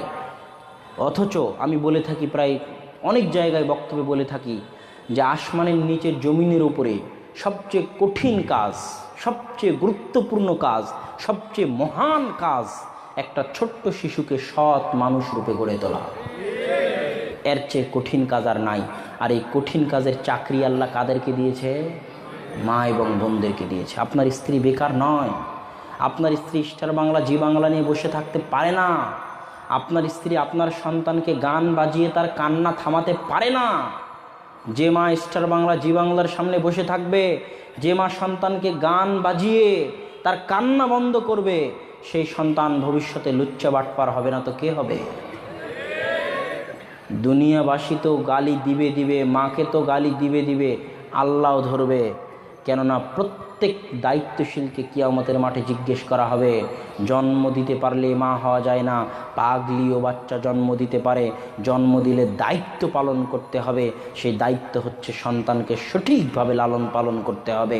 মা এবং বোনদের উদ্দেশ্যে আরও একটি কথা বলতে চাই যে আপনাদের চেহারা, আপনাদের শরীরকে বাজারের গরু, মহিষ, ছাগল, ইট, চাল, গম, ডালের মতো বাজারের পণ্য বানানো হয়েছে। আপনাদের চেহারাকে পণ্যের মতো বিক্রি করা হয়, অ্যাডভার্টাইজের নামে, বিমানবালার নামে, বিভিন্ন জায়গায় রিসেপশনের নামে সুন্দরী মেয়েদের চাকরি, শুধু চেহারার বিনিময়ে টাকা, শুধু চেহারা এবং শরীরের বিনিময়ে টাকা। বাজারে যেমন উট, ছাগল, গরু বিক্রি হয়, সেভাবে মেয়েদের চেহারা এবং শরীরকে পণ্য বানিয়ে বাজারে বিক্রি করা হয়। যারা পতিতালয়ে ব্যভিচার করে তারা যেমন পতিতা, এরাও তেমন পতিতা, কোনো সন্দেহ নাই। আপনার ভিতরে আত্মমর্যাদা চাই। রাসূল সাল্লাল্লাহু আলাইহি ওয়াসাল্লাম বলেছেন যে আল মারআ সালিহা, সারা পৃথিবী সম্পদ, কিন্তু সর্বশ্রেষ্ঠ সম্পদ হচ্ছে সতী সাধবী নারী। সতী নারী, সৎ নারী হচ্ছে সর্বশ্রেষ্ঠ সম্পদ। সৎ নারীকে আল্লাহ কত ভালোবাসেন, এত ভালোবাসেন, এত ভালোবাসেন। আল্লাহ জিবরাইলকে বলছেন, জিবরাইল খাদিজাকে গিয়ে বলো যে আল্লাহ আপনাকে সালাম দিয়েছে। সারা এবং ইব্রাহিম যখন রাস্তা দিয়ে পার হচ্ছে, কাফের বাদশা ধরে নিল, সারাকে নিয়ে চলে গেল। সারার শরীর উপভোগ করতে চায় কাফের বাদশা। সারা আল্লাহর দরবারে সালাতে দাঁড়িয়ে গেলেন। আল্লাহর রাসূল যখনই কোনো বিপদে পড়তেন, বা দাঁড়া ইলা সালাহ, তখনই সাথে সাথে সালাতে দাঁড়িয়ে যেতেন। কেননা আল্লাহকে পাওয়ার সবচেয়ে বড় মাধ্যম, আল্লাহকে ডাকার সবচেয়ে বড় মাধ্যম হচ্ছে সালাত। সারা সালাতে দাঁড়িয়ে গেলেন। সারা সালাতে দাঁড়িয়ে আল্লাহকে বলছেন, আল্লাহ আমি আমার এই চেহারা, আমার শরীর, আমার এই ইজ্জত, আমার এই আমানতের হেফাজত আমি করেছি। আল্লাহ আমি আমার স্বামীকে ছাড়া কাউকে কোনো দিন দেইনি, দেখাইনি। আজকে আমি বিপদে, আজকে আমার আমানত, আমার ইজ্জতের হেফাজত তুমি করো, তোমার আমানতে দিয়ে দিলাম। আমি কোনো দিন আমার আমানতের লঙ্ঘনি, আমার আমানতের খেয়ানত করিনি। সাথে সাথে কাফের বাদশার শরীর হাত পা অবশ হয়ে গেল। আল্লাহ একজন সৎ নারীকে কত ভালোবাসে দেখেন। আজকেও যদি আমাদের মা ও বোনেরা সৎ হয়ে যায়, আল্লাহর পথে চলে, পর্দা করে অন্তর থেকে, তাহলে আল্লাহ সুবহানাহু ওয়া তাআলা তাদেরকে এভাবেই ভালোবাসবেন যেভাবে আল্লাহ সারাকে ভালোবেসেছেন, যেভাবে আল্লাহ খাদিজাকে ভালোবেসেছেন, যেভাবে আল্লাহ হাজেরাকে ভালোবেসেছেন। কিভাবে? সাফা মারওয়াতে সন্তানের পানির জন্য দৌড়ালো হাজেরা, 7 বার দৌড়ালো। আর সেই জায়গায় সারা পৃথিবীর সর্বশ্রেষ্ঠ মানুষ মুহাম্মদ সাল্লাল্লাহু আলাইহি ওয়াসাল্লাম দৌড়াচ্ছেন। কথা কি আমার বুঝতে পারলেন? যে জায়গায় একজন মেয়ে দৌড়িয়েছিল সেই জায়গায় কে দৌড়াচ্ছে? সারা পৃথিবীর সর্বশ্রেষ্ঠ মানুষ। 1400 বছর থেকে মানুষ সেখানে দৌড়াচ্ছে, আজও দৌড়াচ্ছে, কিয়ামত পর্যন্ত দৌড়াবে। একজন মেয়ে যদি সৎ হয় তাহলে আল্লাহ কিভাবে তার কাজকে কবুল করে নেয় দেখেন। আল্লাহ সুবহানাহু ওয়া তাআলা আমাদের যুবক সমাজকে, আমাদের মা এবং বোনকে পবিত্র কোরআন এবং সহিহ হাদিসের আলোকে তাওহীদকে কবুল করে জীবন পরিচালনা করার তৌফিক দান করুক, আল্লাহুম্মা আমিন। এই বলে আজকের চিটাগাংয়ের সংক্ষিপ্ত বক্তব্য এখানেই শেষ করছি। আসসালামু আলাইকুম ওয়া রাহমাতুল্লাহি ওয়া বারাকাতুহু।